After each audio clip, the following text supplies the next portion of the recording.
ஆண்டவருடைய பரிசுத்த நாமம் மையப்படுவதாக. परमेश्वर की पवित्र नाम महिमा हो. உங்களோடு கூட தொடர்ந்து 3 நாட்கள் இருக்க தேவன் எனக்கு அனுகிரகம் செய்திருக்கிறார். आपके बीच में 3 दिन रहने के लिए परमेश्वर ने अनुग्रह किया है. கர்த்தர் இந்த 3 நாட்களும் நம்மை தம்முடைய சித்தத்தின்படி வழி நடத்துவாராக. इस 3 दिन की मंडली में परमेश्वर हमें अपनी इच्छा के अनुसार अगुवाई करें. நாம் இணைந்து கர்த்தருடைய அப்பத்தை புசித்து அவருடைய ரசத்தை பானம் பண்ணுவதற்காக நாம் ஆயத்தப்பட வேண்டும். हम प्रभु के भोजन में सब मिलकर एक ही रोटी और एक ही लहू में हम भाग लेने के लिए अपने आप को तैयार करना है. இந்த 3 நாள் கூட்டங்களிலும் பரிசுத்த ஆவியானவர் நம்முடைய ஆவி ஆத்தும சரீரத்தை பரிசுத்தமாக்குவாராக. इस 3 दिन की मंडली में पवित्र आत्मा जी हमारी देह आत्मा और शरीर को परमेश्वर पवित्र करें. ஒவ்வொரு கூட்டங்களிலும் கர்த்தர் நம்மை சுத்திகரித்துக் கொண்டே இருக்க வேண்டும். हर एक मंडली में परमेश्वर हमें शुद्ध करते रहें. ஆண்டவருடைய வசனங்கள் நமக்கு கிடைக்கும். परमेश्वर का शरीर हमें मिलेगा. ஆண்டவருடைய ஆவியானவர் மேல் இறங்குவார். पवित्र आत्मा जी हमारे बीच मंडराएगा. நாம் செய்ய வேண்டிய காரியங்களை நாம் செய்ய வேண்டும். हम जो करना है वो उसे करते रहेंगे. நம்முடைய ஆவியிலே ஆத்மாவிலே சரீரத்திலே சுத்திகரிப்பை உண்டாகி கொண்டே இருக்கும். हमारी प्राण आत्मा शरीर में शुद्धता होती रहेगी. ஏன்னா ஆண்டவருடைய திருவிருந்து பந்தியிலே பங்கெடுக்கிறவர்கள் பரிசுத்தமாய் பங்கெடுக்க வேண்டும் என்று வேதம் சொல்லுகிறது. क्योंकि प्रभु वचन की आराधना में भाग लेने वाले पवित्रता के साथ उसमें भाग लेना है. ஆண்டவருக்கு மகிமை உண்டாகட்டும். परमेश्वर की महिमा हो. இந்த முதல் நாளிலும் நாம் சிந்திக்கும்படியாக इस प्रथम दिन में हम ध्यान करने के लिए தெரிந்து கொண்ட வேத பகுதி निकाला गया परमेश्वर का वचन எரேமியா தீர்க்கதரிசி புத்தகம் यिर्मयाह भविष्यद्वक्ता की पुस्तक 21 அதிகாரம் 8 வசனம். उसके 21वां अध्याय 8वां वचन.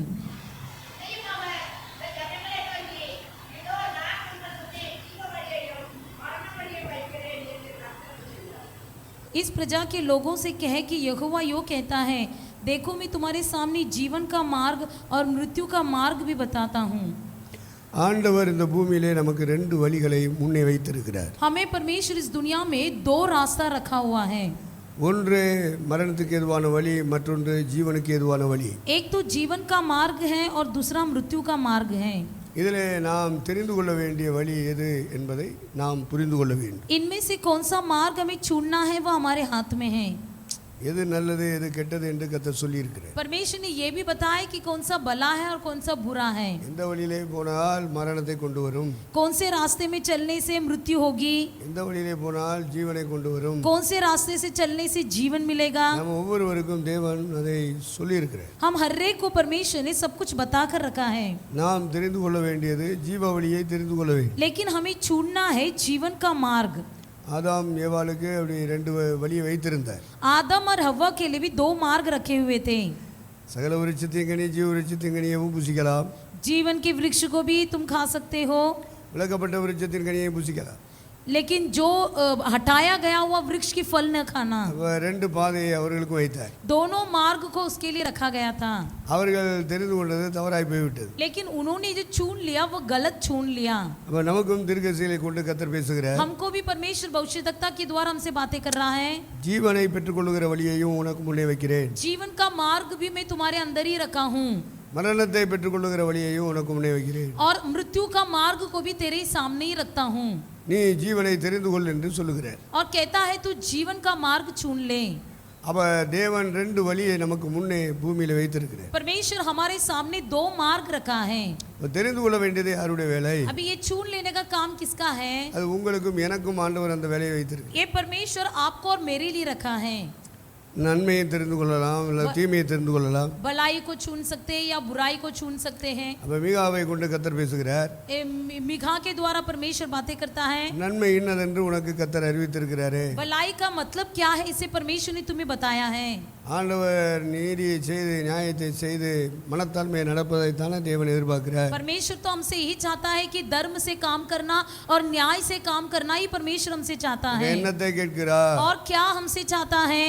ஜீவ வழியிலே நடப்பதை தேவன் விரும்புகிறார். जीवन का मार्ग में चलना ही परमेश्वर को पसंद है. அப்ப நாம் தெரிந்து கொள்ள வேண்டிய பாதை ஜீவ பாதை. हमें चुन लेना है जीवन का मार्ग. ஜீவ பாதை என்று சொன்னால் ஜீவனை பெற்றுக்கொள்ளுகிற பாதை. जीवन का मार्ग मतलब यह है कि जीवन को पा लेने அது वाला எந்த मार्ग। ஜீவன்?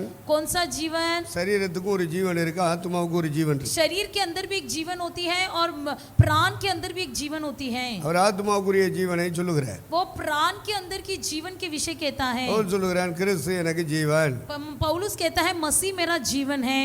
அப்ப ஜீவன் ஜீவன் என்று சொன்னால் முதலாவது கிறிஸ்துவை தெரிந்து கொள்வதை காட்டுகிறது. जीवन जीवन का मतलब मसीह को छून लेना, அது ஆத்மாவுக்குரியது. वो प्राण का है। சரீரத்துக்கு ஜீவன்றது இந்த உலகத்தில் உழைச்சு நம்ம சம்பாரிச்சு சாப்பிடுறது. शरीर में जो जीवन है ये हम कमाकर जो खाते हैं उसके द्वारा जीवन होती है। சரீரத்துக்குரிய ஜீவன் ரத்தத்தில் இருக்கிறது. शरीर का जीवन खून में है। அது லேவியராகமம் 17:11 இருந்து வாசிக்க முடியும். उसे हम यिर्मयाह की 11:17 में पढ़ सकते हैं। அப்ப நமக்கு ஆத்மாவுக்கு ஜீவன் கிறிஸ்து, हमारे लिए हमारा प्राण का जीवन मसीह है। சரீரத்துக்கு ஜீவன் இந்த உலகத்தில் உள்ள காரியங்கள். शरीर का जीवन जो है वही शारीरिक संसारिक बातें। எதை சாப்பிட்டா ரத்தம் ஊறுமோ அதுதான் நமக்கு ஜீவன். क्या खाएंगे तो खून बढ़ेगा उसे हम खाते हैं, அது சரீரத்துக்குரிய ஜீவன். वो हमारा शारीरिक जीवन है। இந்த ஜீவன் கல்லறை வரைக்கும் தான் ஓடும். वो जीवन केवल कब्रिस्तान तक बनी நம்ம रहेगी। ஆத்ம ஜீவனை பெற்றுக்கொண்டால் लेकिन यदि हम प्राण का जीवन पा लेंगे, கல்லறை வரைக்கும் மட்டுமல்ல, கல்லறை தாண்டு ஓடிக்கிட்டே இருக்கு. कब्रिस्तान तक नहीं, कब्रिस्तान के आगे भी दौड़ती रहेगी। நீ எதை தெரிந்து கொள்வாய்? इसलिए मनुष्य क्या छून लेना है? இந்த பூமியிலே நித்திய ஜீவனை தெரிந்து கொள்வாயா? क्या हम इस दुनिया में अनंत जीवन को छून लेंगे? அப்ப கிறிஸ்துவுக்குள்ள இருக்கிற ஜீவன் நித்திய ஜீவன். मसीह के अंदर ही हमें अनंत जीवन मिलेगा। அது இந்த பூமிக்கு மாத்திரமல்ல, இந்த பூமிக்குரிய வாழ்க்கையை கடந்த பிறகும் தொடரும். ये केवल इस दुनिया की जिंदगी के लिए नहीं बल्कि इस जिंदगी के पार भी होती है। அதனாலதான் அதுக்கு பேரு நித்திய ஜீவன். इसके लिए उसका नाम है अनंत जीवन। அப்ப தேவனுடைய கிருபை வரமோ, परमेश्वर का अनुग्रह और वरदान, நம்முடைய கர்த்தராகிய இயேசு கிறிஸ்துவினால் உண்டான நித்திய ஜீவன், हमारा परमेश्वर यीशु मसीह के द्वारा बनाया गया वो अनंत जीवन है। பரலோக தேவன் எல்லா மனிதர் மேலும் இறக்க வைக்கிறேன். ये स्वर्ग के जीवन हर एक पर उतरता है, எல்லார் மேலும் கிருபை வைக்கிறேன். हर एक पर अनुग्रह रखता है।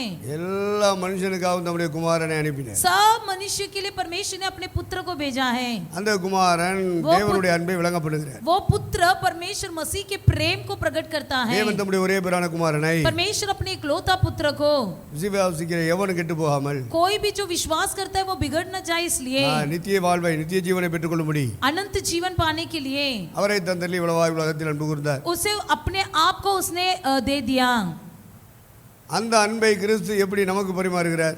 वो प्रेम, मसीह का प्रेम हमारे बीच में कैसे बांटा जाता கிறிஸ்து है? நமக்காக மரித்ததினாலே मसीह हमारे लिए जान दिया इसलिए தேவன் ஒவ்வொரு மேல் வைத்த அன்பை விளங்க பண்ணினார். हर एक पर रखा हुआ प्रेम को प्रकट किया है। காணக்கூடாத இறைவன் ஒரு மனிதனிடத்தில் அன்பு கூறுகிறாராம். क्या अनदेखा परमेश्वर किसी मनुष्य से कैसे प्रेम करता அந்த அன்பை है? எப்படி புரிந்து கொள்வது? उस प्रेम को कैसे समझ सकेंगे? அந்த அன்பை எப்படி பெற்றுக்கொள்வது? उस प्रेम को कैसे समझ लेंगे? தேவன் அன்பு கூறுகிறார், அன்பு கூறுகிறார் कहते हैं परमेश्वर प्रेमी है, प्रेमी है। என்றெல்லாம் பைபிள் சொல்லுது. நிறைய ஊழியக்காரங்க சொல்லி தராங்க. बहुत सारी बातें बाइबल में भी लिखा गया है और सेवक भी कहते रहते हैं। எங்கேயா அந்த அன்பை எப்படி பெற்றுக்கொள்கிறது? कैसे उस प्रेम को पालेंगे?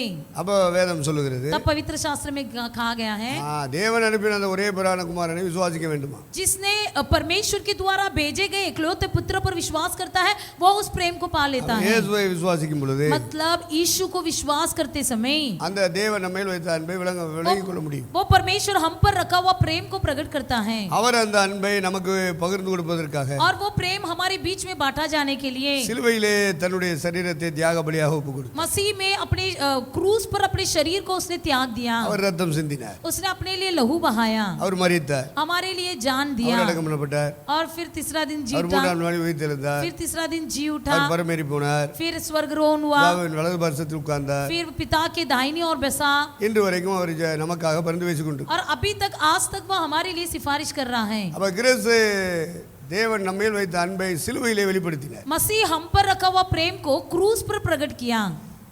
தேவனுடைய அன்பு வெளிப்பட்டது கிறிஸ்துவினுடைய மரணத்திலே. मसीह का प्रेम कैसे प्रकट हुआ? मसीह के क्रूस की मृत्यु के அவர் द्वारा, நமக்காக மரித்ததினாலே वो हमारे लिए मरने के द्वारा காணக்கூடாத அந்த இறைவன் நம்ம மேல் வைத்த தமது அன்பை விளங்க பண்ணினார். अनदेखा परमेश्वर हम पर रखा हुआ प्रेम के द्वारा उस क्रूस की मृत्यु के द्वारा हमारे बीच में प्रकट किया है। ரோமர் 5ஆம் அதிகாரத்திலே 8, 9, 10 எழுதப்பட்டிருக்கிறது. रोमियो 5, 8, 9 में यही लिखा गया है। அப்ப தேவனுடைய அன்பை நம்ம விளங்கிக் கொள்ள வேண்டும். परमेश्वर के प्रेम को हमें समझ समझ लेना है, இப்ப விளங்கி கொண்டால் போதாது, केवल समझ लेने से नहीं, அந்த அன்பின் வழியை நாம் தெரிந்து கொள்ள வேண்டும். उसी प्रेमी मार्ग को हमें भी छून लेना है. கிறிஸ்து நமக்காக காணிக்கையாக பலியாக நடந்து கொண்டது போல हमारे लिए जैसे दान के रूप में बलिदान हुआ, நீங்களும் அந்த அன்பிலே நடந்து கொள்ளுங்கள். हम भी उसी प्रेम में चलेंगे. எபேசியர் 5:1-2 அது எழுதப்பட்டிருக்கு. इफिसियों की 5वां अध्याय पहला 2 वचन में लिखा गया அப்ப है. இறை மக்கள் எதை தெரிந்து கொள்ள வேண்டும்? तो परमेश्वर के लोग क्या छून लेना है?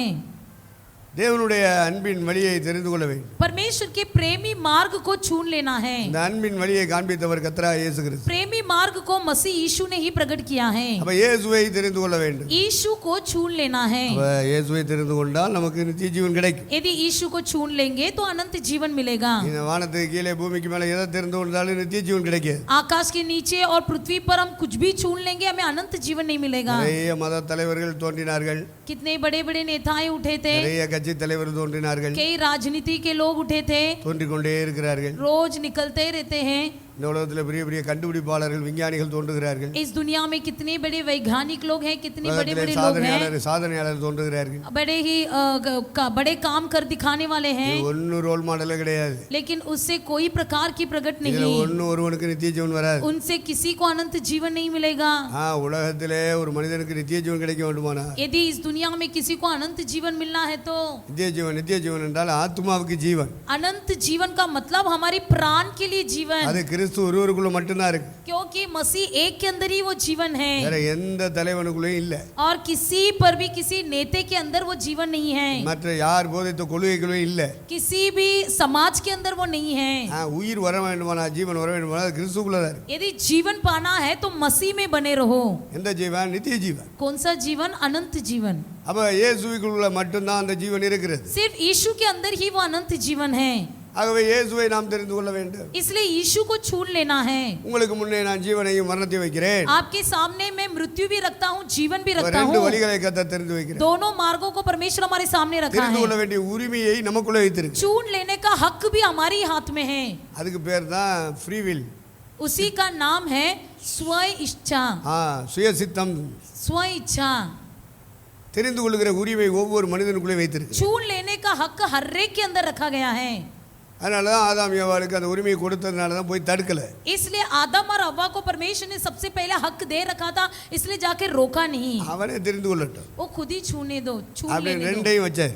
इसलिए दोनों को उसके सामने रख दिया. நன்மை தீமை அறியத்தக்க விருட்சத்தின் விருட்சத்தை வைத்தார். भलाई बुराई जानने वाली वृक्ष को भी रख दिया, சகல விருட்சம் ஜீவ விருட்சத்தை வைத்தார். और सारे जीवन के वृक्ष भी रख दिया. அப்போ இவன் எதை தெரிந்து கொண்டாலும் ஓகே. एक जो भी छून लेगा वो ओके, ஏன்னா அந்த தெரிந்து கொள்ளுகிற உரிமையை மனிதனுக்குள்ளே வைத்தே படைத்தார். क्योंकि परमेश्वर ने छून लेने का हक पहले से मनुष्य के अंदर रख दिया. அவரெல்லாம் கட்டாயப்படுத்தி எல்லாம் நம்மளை நிப்பாட்ட மாட்டாரு. वो हमसे जबरदस्ती करके हमें रुकाएगा नहीं. அது உனக்கு எது நல்லதுன்னு தெரியுதோ அதை செஞ்சுட்டு போ. तुझे जो भला लगता है वही करते रहे, எது கெட்டதுன்னு தெரியுதோ அதை செய்யாம போ. जो बुरा लगता है वो मत कर. இதை நீ நானும் தான் செஞ்சாகணும். ये तुम और मैं ही करना है. அங்கே வந்து அந்த விளக்கப்பட்ட விருட்சத்தின் கனியை ஏவாள் புசிக்க போகும்போது போய் கையை எல்லாம் பிடிச்சி முறுக்கி விட மாட்டார். जब हव्वा वहाँ पर जो वृक्ष मना गया था, उस फल को खाते समय उसका हाथ मोड़ नहीं दिया गया, उसके हाथ को कोई रोका नहीं. தடுக்க விட மாட்டாரு. कोई भी आके रोकेगा नहीं, முதல்லயே சொல்லிடுவேன். पहले से बता देगा. ரெண்டு வழிகளை உனக்கு முன்னே வைக்கிறேன். मैं तेरे सामने दो मार्ग को रखता हूँ, நீ எதை தேர்ந்தெடுத்தாலும் சரி, तू जो भी छून लेगा वो तेरे हाथ में. உனக்கு அந்த சுயசித்தத்தை நான் வைத்திருக்கேன். मैं तेरे लिए वो स्व इच्छा करने का அந்த अधिकार दे தெரிந்து दिया கொள்ளும் हूँ. உரிமையை உனக்குள்ள வைத்திருக்கேன். छून लेने का अधिकार भी मैंने तुझे दे दिया है. நீ எதை வேண்டுமானாலும் தெரியும். तुझे जो चाहिए छून ले. ஆண்டவரே அப்படிதான் வைக்கிறேன். परमेश्वर ने पहले से वैसे कर दिया, அதெல்லாம் வைக்காம இருக்க மாட்டேன். इसलिए कभी रखे बिना नहीं அந்த रहेगा. மரண வழியை வைக்காம இருந்த நல்லது ஆண்டவரே. यदि परमेश्वर मृत्यु का जीवन नहीं रखता तो அந்த कितना अच्छा விளக்கப்பட்ட होता. விருட்சத்தின் கனியை தருகிற மரத்தை வைத்தி परमेश्वर ने वहाँ पर क्यों अनंत काल की जीवन का वृक्ष रख दिया था? வைக்காம இருந்திருக்கலாமே. नहीं रखा होता तो अच्छा होता. அவருக்கு தெரியாம தான் வச்சிட்டாரு. कि उसकी वो अनजान में ऐसा कर दिया. தடுத்திருக்கலாமே. यदि वो रोका होता அவருக்கு तो अच्छा தெரியாதனால தான் होता. அவர் தடுக்கல. पाप करने से क्यों नहीं रोका? அந்த ஃப்ரீ வில், அந்த சுயமாய் தெரிந்து கொள்ளுகிற உரிமையை ஒவ்வொரு மனிதனுக்குள் வைத்திருக்கிறார். अपनी इच्छा से छून लेने का अधिकार परमेश्वर पहले से मनुष्य के अंदर रख दिया है. ஏன்னா அந்த பூமியில பூமியிலே வாழ்ந்து முடிக்கும் போது அவருக்கு கணக்கு ஒப்பிக்கணும். क्योंकि इस पृथ्वी में हम जब अपना जीवन समाप्त करेंगे तब उसे हमें हिसाब देना है। இந்த பூமியிலே உன்னை வைத்தேனே, इस पृथ्वी में मैंने तुझे रखा था, உனக்கு வேண்டியதெல்லாம் தந்தனே, तेरा जो भी जरूरत था सब मैंने दिया, இத்தனை ஆண்டு காலம் உனக்கு தீர்க்காயுசு கொடுத்தனே, इतने दिनों से मैंने तुझे आयु के दिन बढ़ा कर நீ दिया, எதை தெரிந்து கொண்டாய்? तूने क्या छून लिया? கணக்கு ஒப்பியும் பாரு. हिसाब देव कहेगा। ஒவ்வொருவனும் தன் ஆத்துமாவை குறித்து அவருக்கு கணக்கு ஒப்பிக்க हर வேண்டும். एक कोई अपनी प्राण के विषय परमेश्वर को हिसाब देना है। எவனுமே கணக்கு கேட்கலன்னு நினைச்சிட்டு கூடாது. ये मत सोचो कि कोई भी हमसे हिसाब नहीं लेगा। கணக்கு கேட்கிற ஒருவர் இருக்கிறார். हमारे लिए हिसाब लेने वाला एक परमेश्वर है। அதனால பவுல் சொல்லுகிறான், நாங்கள் உக்கிரானக்காரர்களா இருக்கிறோம். इसलिए परमेश्वर पौलुस कहता है कि हम कोई मध्यस्तर के समान हैं। உக்கிரானக்காரன் என்றால் கணக்கு எழுதுகிறவன், கணக்கு பிள்ளைன்னு அர்த்தம். इसका मतलब हम लोग हिसाब लिखने वाले हैं। ஒவ்வொரு நாளையும் ஆண்டவர் நமக்கு தருகிறார். हर एक दिन परमेश्वर हमें देता है, 24 மணி நேரத்தை தருகிறார். 24 घंटा देता है। அந்த நேரத்தை நாம் எப்படி தெரிந்தெடுத்து பயன்படுத்துகிறோம்? उस 24 घंटे को कैसा हम उपयोग करते हैं, எல்லாம் கணக்கு கேட்பார். सब हिसाब लेगा। யாரும் தப்ப முடியாது. कौन ஒரு நாளை தேவன் நியமித்திருக்கிறார். एक दिन को परमेश्वर रखा है, அந்த நாளிலே கிறிஸ்துவை கொண்டு தேவன் நியாயம் தீர்ப்பார். उन दिनों में मसीह के द्वारा परमेश्वर न्याय करेगा। அது நாம் பூமிக்குரிய வாழ்க்கையை முடிக்கும் போது தான் அது தெரியும். वो पृथ्वी के जीवन को समाप्त करते समय वो प्रकट होगा। அப்ப ஆண்டவர் நேரங்களை தேர்ந்தெடுக்கிற உரிமையை தந்திருக்கிறார். परमेश्वर हमें सब कुछ छून लेने का अधिकार दिया है। அந்த நாட்களை, வாரங்களை, மாதங்களை, வருடங்களை பயன்படுத்துகிற உரிமையை நமக்கு தந்திருக்கிறார். दिन, समय, घंटा सब उपयोग करने का अधिकार भी हमें दिया है। சம்பாதிக்கிற உரிமையை தேவன் தந்திருக்கிறார். कमाने का अधिकार भी परमेश्वर हमको दिया है, நாம தான் தெரிந்து கொள்ளணும். लेकिन हमें ही छून लेना है। ஆண்டவரே தடுத்துக்கலாமேன்னு கூடாது. हे परमेश्वर मुझे रोक दो करके नहीं कहना ஆண்டவரே है। அந்த விளக்கப்பட்ட விருட்சத்தின் கனியை வைக்காம இருந்தா நல்லா இருந்திருக்குமே. परमेश्वर वो जीवन का वृक्ष यदि आप नहीं रखे होते तो अच्छा होता। லோத்து அப்படிதான் கேட்டான். लूत ने ऐसी कहा। லோத்துட்டு சொன்னாரு, நீ மலைக்கு ஓடிப்போ. लूत से कहा तू पहाड़ पे चढ़ जा। முடியாது முடியாது, नहीं होगा नहीं होगा नहीं होगा, ரெண்டு பொட்ட பிள்ளைய கையில வச்சிருக்கேனே, मैं 2 लड़की को रखा हूँ, நான் இந்த பக்கத்துல போறேன், इसलिए थोड़ा बाजू में போ जाता போ हूँ। போ. जा जा जा, எல்லாம் போய் குறுக்கையில அடிக்க மாட்டாரு. जाके पीठ में कोई आके मारेगा नहीं। சில ஆளுகளுக்கெல்லாம் குறுக்க நின்று பார்த்தாரு, कुछ लोगों के सामने रोक के भी देखा, அவன் கேட்கல, नहीं सुना, விட்டுட்டார், छोड़ दिया, தொலைஞ்சு போ அப்படின்ட்டு. जा गुम जा करके छोड़ दिया। ஆகவே இந்த முதல் நாள் கூட்டத்திலே நமக்கு கற்றுக் கொடுக்கிற வார்த்தை என்ன? इसलिए पहला मंडली में परमेश्वर हमसे क्या बातें करता है? நமக்கு இந்த பூமியிலே தெரிந்து கொள்ளும் உரிமையை தேவன் நமக்கு வைத்திருக்கிறார். इस पृथ्वी में छून लेने का अधिकार परमेश्वर हमें दिया है।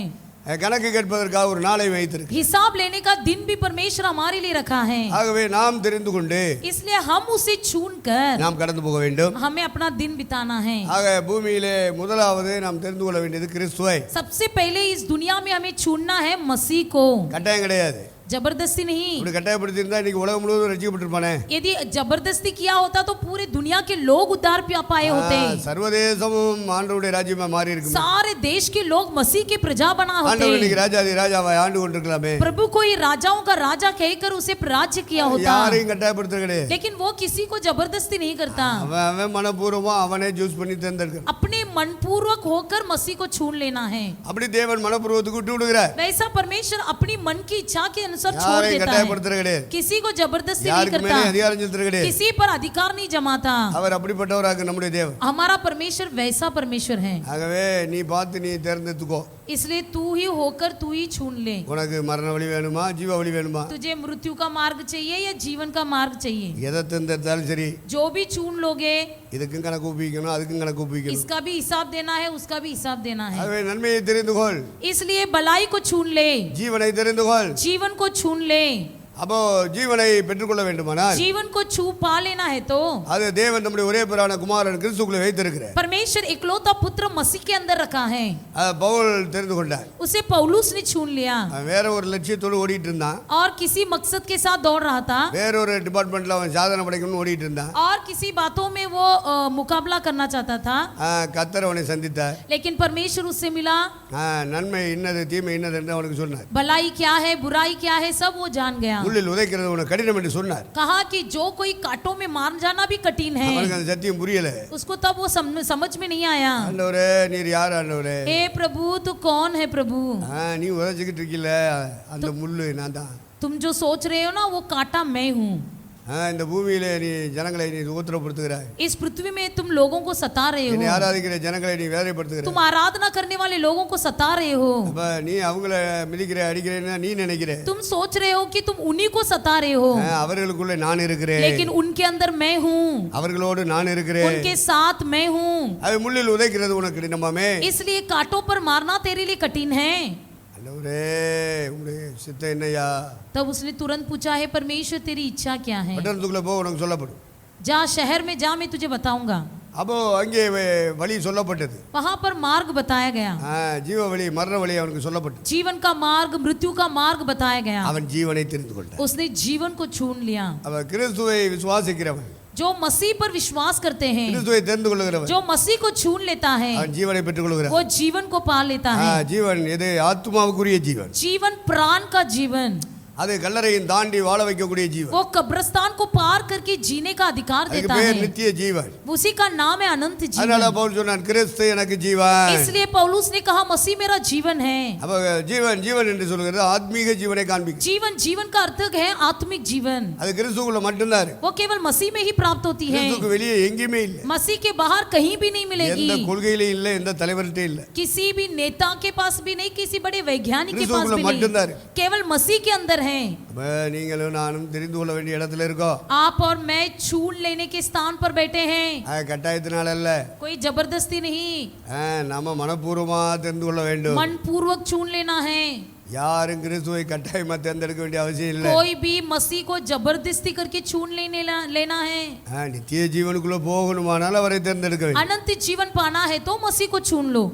கல்லறையோடு வாழ்கிற வாழ்க்கையோடு முடிந்தால் போதும் என்றால் இயேசு வேண்டாம். यदि आप सोचते हैं कि कब्रिस्तान में मेरा जीवन समाप्त हो जाए तो भी चलेगा, तो मसीह की जरूरत नहीं है. கல்லறை தாண்டியும் நான் வாழ வேண்டும், தேவனோடு வாழ வேண்டும் என்று விரும்பினால், यदि आप चाहते हैं कि कब्रिस्तान को भी पार करके और भी आगे भी मसीह के साथ जीना है, கிறிஸ்துவை தெரிந்து கொள்ள வேண்டும். तो मसीह को छून लो. இயேசுக்குள்ளே தான் அந்த ஜீவன் இருக்கு. वो केवल यीशु मसीह के अंदर ही वो जीवन है. அதைத்தான் பவுல் எபேசியர் 2:1 சொல்லுகிறார். उसे पौलुस इफिसियों में कहता है, அக்கிரமங்களினாலும் பாவங்களினாலும் மரித்தவர்களாய் இருந்த உங்களை உயிர்ப்பித்தார். अपराधों में पापों में मरे हुए तुमको परमेश्वर ने जिलाया.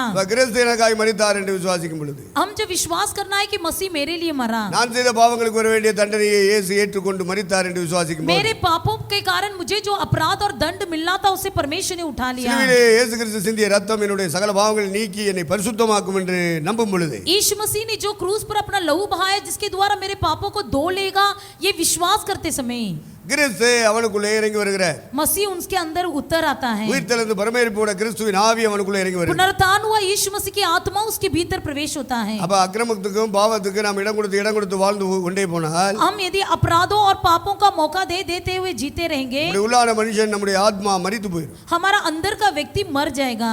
அப்ப மரித்து போன ஆன்மாவுக்குள்ளே जो मरा हुआ व्यक्ति के अंदर உயிர்த்தெழுந்து போன கிறிஸ்துவின் ஆவி पुनरुत्थान हुआ मसीह का आत्मा உள்ள இறங்கி வரும்போது, भीतर उतरते समय அந்த ஆன்மீக மனிதன் உயிர் वो பெறுகிறான். आत्मिक व्यक्ति जीवन पाता है.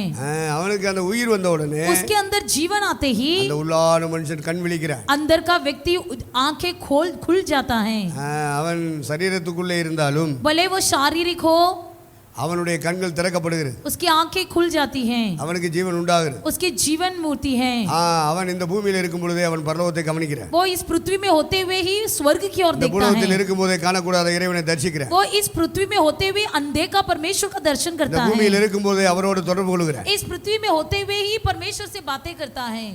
உங்களை உயிர்ப்பித்து உன்னதங்களிலே அவரோடு கூட உட்கார வைத்தார். आपको जिला के उसके साथ बिठाता है. அப்ப இந்த பூமியிலே வாழ்ந்தாலும் பரலோகத்தில் இருக்கிற இயேசு கிறிஸ்துவின் ஆவியோடு நம்முடைய ஆவி இணைந்து விடுகிறது. भले हम इस दुनिया में जीते हैं, लेकिन स्वर्ग में रहने वाले परमेश्वर की आत्मा के साथ हमारी आत्मा जुड़ जाती है. யார் யாருடைய ஆவியிலே கிறிஸ்துவின் ஜீவன் இறங்கி வந்திருக்கிறதோ, किस किस की प्राण में मसीह का जीवन उतर आया है, அவர்கள் கிறிஸ்துவோடு இணைந்து கொள்கிறார். वो मसीह के साथ जुड़ जाते हैं. அதைத்தான் பவுல் இப்படி சொல்லுகிறார். उसे ही पौलुस कहता है, உங்களை உயிர்ப்பித்து मैंने तुमको जिलाया, உன்னதங்களிலே तुम्हें स्वर्ग में அவரோடு கூட उसके साथ உட்காரவும் வைத்தார். बिठाया भी है। நம்ம ஆத்துமாவை அவருடைய ஆவியோடு இணைத்து விட்டார். हमारी प्राण को उसकी आत्मा के साथ जुड़ा दिया है। இது கிருபையினாலே உண்டானது. ये अनुग्रह के द्वारा हुई है, இது மனுஷனால் உண்டானது அல்ல. ये कोई मनुष्य के द्वारा नहीं हुई है, இது எந்த மனுஷனாலும் உண்டாக்க முடியாது. कोई भी व्यक्ति इसे नहीं कर सकता। கிருபையினாலே अनुग्रह के द्वारा, விசுவாசத்தை கொண்டு विश्वास के द्वारा ரட்சிக்கப்பட்டீர்கள். आप उद्धार पाए हो। இது உங்களால் உண்டானது அல்ல, ये तुम्हारे से नहीं हुआ, இது தேவனுடையவே. ये मसीह का करुणा है। பரலோகத்தில் இருக்கிற காணக்கூடாத தேவன் ये स्वर्ग में अनदेखा परमेश्वर நம்முடைய ஒரே பேரான குமாரன் இயேசுவை அனுப்பி अपनी इकलौता पुत्र यीशु मसीह को भेजकर அடுத்தவரை சிலுவைக்கு அனுப்பி उसे क्रूस में त्याग देकर அவருடைய பரிசுத்த ரத்தம் முழுவதையும் சிந்த வைத்து उसका पवित्र लहू सब யார் बहाकर யாரெல்லாம் அவரை நோக்கி பார்க்கிறார்களோ जो भी कोई उसे देखते हैं, அவர் அடைந்த ஆக்கினை தீர்ப்பு எனக்காகத்தான் என்று விசுவாசிக்கிறார்களோ, ये जो कोई विश्वास करते हैं उसने जो दंड उठाया वो मेरे पापों के என்னுடைய लिए, பாவங்களும் அக்கிரமங்களும் தான் நிவர்த்தி செய்ய முடியாது அவரை சிலுவைக்கு அனுப்பியது. मेरे पाप और अपराधों को निवृत्त करने के लिए मेरा परमेश्वर मेरे लिए मरा। என்று யார் விசுவாசிக்கிறாங்களோ ये जो भी कोई विश्वास करते हैं அவர்களுக்குள்ளே உயிர்த்தெழுந்து போன கிறிஸ்துவின் ஆவி உள்ளவர்கள். उनके अंदर मरा हुआ मसीह का जीवन उतर आता है। முழு இதயத்தோடு விசுவாசித்தார். पूरे मन से विश्वास करोगे, அந்த விசுவாசத்தின் வழியாக उसी विश्वास के द्वारा கிறிஸ்துவின் ஆவி அவன் ஆன்மாவுக்குள்ளே வரும். मसीह की प्राण उस आत्मा में उतर आएगा, அப்பொழுது அவன் உயிரடைகிறான். तब वो जीवन அவன் जीवित கண்கள் हो जाता है திறக்கப்படுகிறது. அவன் கண்கள் திறக்கப்படுகிறது. और उसकी आंखें खुल जाती है அவன் இந்த பூமியில இருக்கும்போதே தேவனை தரிசிக்கிறான். और इस पृथ्वी में होते हुए परमेश्वर को दर्शन करने लगता பேதுரு है। என்ன சொல்லுகிறார்? पतरस क्या कहता है? 1 பேதுரு 1:8-9 வாசிக்கும்போது पहला पतरस 1:8-9 को पढ़ते அவரை समय காணாமல் இருந்தும் அன்பு கூறுகிறீர்கள், उसे अनदेखा बिना देखे तुम प्रेम करते हो, அவரை தரிசிக்காமல் இருந்தும் அவர் மேல் விசுவாசம் வைக்கிறீர்கள். उसे बिना दर्शन किए तुम उस पर प्रेम रखते हो। அதனாலே சொல்லி முடியாததும் மகிமையால் நிறைந்ததுமா இருக்கிற சந்தோஷத்தினால் நீங்க நிரப்பப்படுகிறீர்கள். इसलिए तुम बिन बोले जो तेजों में आनंद से भर उमड़ रहे हो। நீங்கள் அவர் மேல் வைத்த விசுவாசத்தின்படியே நீங்கள் ஆத்தும ரட்சிப்பை அடைகிறீர்கள். तुम उस पर रखे हुए प्रेम के द्वारा आपके आत्मा में उद्धार हुआ है। இவ்விதமாக ஆண்டவர் தம்முடைய அன்பை தம்மை விசுவாசிக்கிற பிள்ளைகளுக்குள்ள வைக்கிறார். इस प्रकार परमेश्वर अपने प्रेम को अपने विश्वास करने वाले लोगों के अंदर रखता है, நம்முடைய ஜீவனை வைக்கிறார், हमारे अपने जीवन को நம்முடைய रखता சந்தோஷத்தை है, வைக்கிறார். अपने आनंद को रखता है। அப்ப இந்த பூமியில வாழும்போதே அவர்கள் இறைவனை தரிசிக்கிறார். इस पृथ्वी में जीते जीते वो परमेश्वर का दर्शन करते हैं, அவரை ஆராதிக்கிறார். उसकी आराधना करते हैं, அவர் கொடுத்த சந்தோஷத்திலே இந்த பூமியில கூறிய வாழ்க்கையில கடந்து போகிறார். उसकी आनंद के द्वारा इस पृथ्वी में जीवन बिताते हैं। அவர்கள் தான் சொல்லுவார்கள் கிறிஸ்து எனக்கு ஜீவன். वही लोग कह सकते हैं मसीह मेरा जीवन है, மற்றதெல்லாம் சொல்ல முடியாது. ஒத்துடுங்க. बाकी के कोई कह नहीं सकेंगे। இந்த உலகத்துல ஆண்டவர் இருக்கும்போது ரெண்டு பேரும் ஒருத்தன் ஓடியாரான். इस दुनिया में जब यीशु जिंदा था तब एक व्यक्ति दौड़ आया, ஆண்டவரே எனக்கு என் சகோதரனுக்கு இருக்கிற பிரச்சனையை நீ தீர்த்து வைக்கணும். हे परमेश्वर मेरे भाई के जीवन में जो समस्या है उसे दूर कर दे। என்ன என்ன என்ன பிரச்சனை? क्या समस्या? சொத்து சொத்து, दौलत दौलत, பணம் பணம், पैसा पैसा, அந்த அந்த சண்டையை தீர்த்து வைக்கணும். वो झगड़ा तुम मिटा दो। இல்ல நான் இதுக்கால வந்த இந்த பூமிக்கு तो यीशु ने कहा मैं क्या इसलिए आया इस दुनिया में? என்னுடைய வேலை என்ன சொத்து சண்டை தீர்க்கிறதா? मेरा काम धंधा क्या दौलत और पैसे என்னுடைய के வேலை அந்த लिए? பண பிரச்சனை தீர்க்கிறதா? मैं आपकी धन दौलत உங்களுக்கு की நியாயம் செய்யறவனாய் பங்கெடுக்கிறவனாய் நியமித்தது யார்? आपका न्याय करने के लिए और आपकी मध्यस्थर बनने के लिए किसने मुझे नियुक्त किया? சொல்லிட்டு ஆண்டவர் சொல்லுவாரு, करने के बाद कहता है இந்த உலகத்தினுடைய சொத்துக்கள் எல்லாம் ஒரு மனுஷனுக்கு ஜீவன் இல்லை. इस दुनिया की कोई भी धन दौलत में कोई भी व्यक्ति को जीवन नहीं है। பணம் காசுகள் இடங்கள் வீடுகள் எல்லாம் ஒருவனுக்கு ஜீவன் இல்லை. कोई धन दौलत से घरदार से किसी को जीवन नहीं मिलेगा। அவன் மரித்து போய்விட்டால் அவன் விட்டு விட்டு போய்விட வேண்டும். यदि वो मर जाएगा तो सब छोड़ के जाएगा। சில நேரங்களில் அவன் மரிக்காவிட்டாலும் பொருள் அவனை விட்டு போய்விடும். यदि मरने में देरी हो तो वस्तु उसके हाथ से निकल जाता है। ஆகவே இடங்கள் ஒரு மனிதனுக்கு ஜீவன் அல்ல. इसलिए कोई धन दौलत किसी व्यक्ति को जीवन नहीं देता है। கட்டிடங்கள் வீடுகள் வசதி வாய்ப்புகள் ஒரு மனிதனுக்கு ஜீவன் அல்ல. कई प्रकार की घर की सुविधाएं पैसे धन दौलत ये सब कोई जीवन नहीं है। பணங்களும் பொருள்களும் வாகனங்களும் ஒரு மனிதனுக்கு ஜீவன் அல்ல. जो भी हम वस्तुएं खरीदते हैं जो वाहन है ये कोई जीवन नहीं है। இந்த உலகத்திலே இருக்கிற வருமானங்கள் ஒரு மனிதனுக்கு ஜீவன் அல்ல. इस दुनिया की कमाई हमारे किसी व्यक्ति के लिए जीवन नहीं है। அதிகாரங்களும் பதவிகளும் ஒரு மனிதனுக்கு ஜீவன் இல்லை. अधिकार और पद किसी व्यक्ति का जीवन नहीं है। இந்த உலகத்திலே ஒரு மனிதனுக்கு ஜீவன் ஒன்று வேண்டுமானால் அது கிறிஸ்துவுக்குள் இருந்து தான் எடுக்க முடியும். यदि किसी व्यक्ति को इस दुनिया में जीवन की आवश्यक है तो वह केवल मसीह में रहने से ही मिलता है। இயேசு எனக்கு போதும், केवल यीशु मुझे काफी है, இயேசு போதும். यीशु ही मेरे लिए पर्याप्त है। அப்ப உலகத்தில் இருக்கிற எல்லா ப்ராப்பர்ட்டிக்குள்ளேயும் ஜீவன் இல்லை. इस दुनिया में जितने कोई मालमत्ताएं हैं किसी में जीवन नहीं है. இயேசு கிறிஸ்து என்னப்பட்ட ஒருவர் மாத்திரமே ஒரு மனிதனுக்கு ஜீவன். केवल यीशु मसीह ही मनुष्य का लिए जीवन है. இதை பவுல் கண்டுபிடித்தான். इसे पौलुस ने पहचान ஏன்னா लिया. அந்த உலக வருமானங்கள் தான் பெரிய ஜீவன் நினைச்சான். क्योंकि पहला वो सोच रहा था इस दुनिया की कमाई बड़ा जीवन है. பெரிய கப்பல்களுக்கு அவன் பெரிய அதிபதியா இருந்தான். क्योंकि उसके पास बहुत बड़े बड़े जहाज थे. எக்ஸ்போர்ட் இம்போர்ட் வியாபாரம் நடந்துகிட்டே இருக்கு. सब एक्सपोर्ट इंपोर्ट का काम व्यापार करता था. நிறைய படிச்சான். बहुत पढ़ा लिखा. படிப்பு அவனுக்கு ஜீவன் இல்லை. लेकिन पढ़ाई में उसका जीवन नहीं मिला. பெரிய கப்பல் கோடீஸ்வரன் அதுல அவனுக்கு ஜீவன் இல்லை. वो बड़ा करोड़पति था, बड़े जहाज थे, लेकिन उसमें उसको जीवन नहीं मिला. இந்த உலகத்துல பெரிய சாதனைகளை எல்லாம் படைச்சு பார்த்தான். इस दुनिया में बहुत बड़े बड़े काम कर அதெல்லாம் அவனுக்கு दिखाया, ஜீவன் இல்லை. लेकिन उसमें उसको जीवन नहीं मिला. தமஸ்கு பட்டணத்துக்கு போற வழியிலே பிரகாசமான ஒளியை சந்தித்தான். दमिश्क नगर की ओर जाने के रास्ते में उसने बड़े ज्योति को देखा. நான் உலகத்திற்கு ஒளியா இருக்கிறேன். मैं इस दुनिया का जगत का ज्योति हूँ. ஒருவன் என்னை பின்பற்றினான். यदि कोई मेरी पीछा करे அவன் இருளிலே நடவாமல் वो अंधियारे में ना चलते हुए ஜீவ ஒளியை அடைந்திருப்பான். जीवन का ज्योति पाएगा. அந்த ஒளிக்குள்ள ஒரு ஜீவன் இருக்கிறது. उस ज्योति के अंदर एक जीवन है. அந்த ஜீவனை தருகிறவர் கிறிஸ்து இயேசு. उस जीवन केवल यीशु मसीह देता है. அவரை தான் பற்றிக்கொள்ளணும் பாருங்க. उसे ही पा लेना है. மத்த எதுலயும் ஜீவன் இல்ல. और किसी में जीवन नहीं है. அதனால இயேசுனார் வெளியே வந்துட்டாரு. इसलिए यीशु मसीह बाहर आ गया. இயேசுவை பின்பற்றின சீசர்களும் பெரிய வருமானங்கள் தொழிலை உடையவர்களா இருந்தாலும் வீடு வாசல் உடையவர்களா இருந்தாங்க வெளியே வந்துட்டாங்க. यीशु मसीह के पीछा करने वाले जितने थे सबके पास सब कुछ था, लेकिन सब छोड़कर यीशु के पीछे आ நமக்கு गए. ஜீவன் போதும். क्योंकि हमको सिर्फ जीवन का கல்லறையை தாண்டி पर्याप्त நாம் है. வாழ வேண்டும். कब्रिस्तान को भी पार करके मुझे जीना है. அதற்கு உரிய வழியை காட்டுகிறவர் கிறிஸ்து ஒருவரே. उसका रास्ता दिखाने वाला केवल हमारा यीशु मसीह है. நானே வழியும் சத்தியமும் ஜீவனுமா இருக்கிறேன் என்று சொல்லப்பட்டிருக்கிறது. मैं ही मार्ग सत्य और जीवन हूं करके यीशु ने कहा. ஆகவே இயேசுவை பெற்றுக்கொண்டவர்கள் इसलिए जिन्होंने भी यीशु को पा लिया है, இந்த உலகத்திலே எது கிடைத்தாலும் கிடைக்காவிட்டால் इस दुनिया में भले हमको कुछ मिले या ना मिले, கிறிஸ்துவை விட்டு பிரிய மாட்டார். मसीह को छोड़कर नहीं जाएंगे. அப்ப நாம் தெரிந்து கொள்ள வேண்டியது इसलिए हमें क्या चुन लेना है? ஜீவ வழியை தெரிந்து கொள்ள வேண்டும். जीवन का मार्ग चुन लेना है. அப்ப ஜீவ வழியை காட்டுகிறவர் கிறிஸ்து. जीवन का मार्ग दिखाने वाला केवल यीशु அப்ப है. ஜீவனாகிய கிறிஸ்துவை தெரிந்து கொண்டால் தான் அந்த வழியில நடக்க முடியும். यदि हम जीवन यीशु को पा लेंगे तो ही जीवन के मार्ग में चल सकेंगे. ஆண்டவருக்கு மகிமை உண்டாகட்டும். परमेश्वर की महिमा हो. அந்த ரூத் ஓர்பால் அவளுடைய விஷயத்தில் நம்ம பார்க்கிறோம். रूत ओर्बा के जीवन में हम देखते हैं. அப்ப ரூத்தின் புத்தகம் 1 முதல் 18 முடிய வாசிக்கும் போது रूत के 3 अध्याय के 13 से 18 तक हम पढ़ते हैं. அங்கே ஒரு நிகழ்வை நாம் பார்க்கிறோம். वहां पर हम एक घटना देखते हैं. தெரிந்து கொள்ள வேண்டிய ஒரு காலகட்டாயத்துக்குள்ள 2 பெண்கள் தள்ளப்படுகிறார். वहां पर 2 स्त्रियां छून लेने के मौके में रहते हैं. ரூத்தும் ஓர்பாலும் ஒரே குடும்பத்தில் சம்பந்தம் பண்றாங்க. रूत और ओर्बा जो है एक ही परिवार के 2 बहू लोग हैं. ஒரு குடும்பத்தில் உள்ள சகோதரமார்கள் அண்ணன் தம்பி 2 பேரையும் 2 பொம்பளை பிள்ளைகளும் கல்யாணம் முடிச்சாங்க. 2 भाई बहनों 2 भाइयों से शादी किए हुए ये 2 स्त्रियां. அப்போ அவருடைய வாழ்க்கையிலே திடீர்னு சம்பவம் நிகழ்கிறது. उनके जीवन में अचानक एक घटना होती है. 2 பேருமே ஒன் பை ஒன்னாக செத்து போய் விடுகிறார். दोनों एक के बाद एक मर जाते हैं. அவருடைய புருஷமாரே செத்து போய் விடு. उनके दोनों पतियां मर गए. அப்போ மாமியார் ரூத் சொல்றாள். तब रूत जो सास है कहती है, நகோமி சொல்லுகிறாள். नहोमी जो सास है कहती है, ரூத் வா, ए रूत वा, ஓர்பால் வா, ए ओर्बा, நீங்க 2 பேரும் நீங்க வீட்டுக்கு போங்க. तुम दोनों घर जाइए. என் பையன் இறந்து போயிட்டாங்க. मेरे दोनों बेटे मर गए. என் புருஷன் இறந்து போயிட்டான். मेरा पति भी मर गया. அப்ப இப்படி ஒரு சூழல் ஒரு குடும்பத்தில் சம்பவிக்கிறது. ऐसा एक घटनाएं एक परिवार में हुआ. எல்லாம் மரண போராட்டமா இருக்கு. सब मृत्यु का घटना. அப்ப வாழலாம்னு நினைச்சு மோவாபுக்கு வந்தா சாவு வந்துகிட்டே இருக்கு. जहां पर जीने की इच्छा से आए लेकिन वहां पर मृत्यु हुई. அவன் நினைச்சது ஒண்ணு நடக்கிறது இன்னொன்னு. सोचा कुछ और हुआ कुछ. Man purposes, God disposes.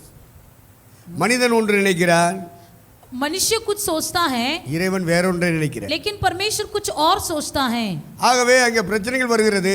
इसलिए वहां पर समस्या होती है. முடிவெடுக்க முடியாமல் திணறுகிறார். वहां पर कोई निर्णय नहीं ले पाते हैं. அப்போ நகோமி மாமி 2 மருமகளை கூப்பிடுகிறார். वहां पर सास जो नहोमी है वो दोनों बहू को बुलाती हैं. அப்பா நீங்க 2 பேரும் நீங்க உங்க வீட்டுக்கு போங்க. आप अपने अपने घर चले जाओ. போய் வேற கல்யாணம் பண்ணிட்டு நீங்க சந்தோஷமா இருங்க. दूसरा शादी करके आनंदित रहो. இப்போ 2 பேருமே இல்ல முடியாதுன்னு கட்டி பிடிச்சு அழுகுறாங்க. दोनों जो है मना किए और दोनों गले पकड़कर रोने அவன் लगे. மீண்டும் அழுத்தம் வருகிறது. फिर से वहां पर एक छूने இல்லம்மா की நீங்க வாழ बात है. வேண்டிய பிள்ளைய நீங்க வீட்டுக்குள்ள போய் மறுபடியும் சம்பந்தம் பண்ணி வாழ்ந்து கொள்ளுங்க. तुम दोनों जवान बच्चे हैं, जाकर फिर से जीना है तुम्हें, इसलिए जाके अपना जिंदगी किसी और के साथ फिर करा लो. அப்ப அந்த இடம் வரும்பொழுது तो वो छूने का भाग में ஒரு பாலும் கண்ணீர் விட்டால் ரூத்தும் கண்ணீர் விட்டால் ओरबा भी रोई, रूत भी रोई, ஆனால் ஒரு பால் ஒன்றை தெரிந்து கொள்கிறேன். लेकिन ओरबा जो है कुछ छून लेती है, ரூத் ஒன்றை தெரிந்து கொள்கிறேன்.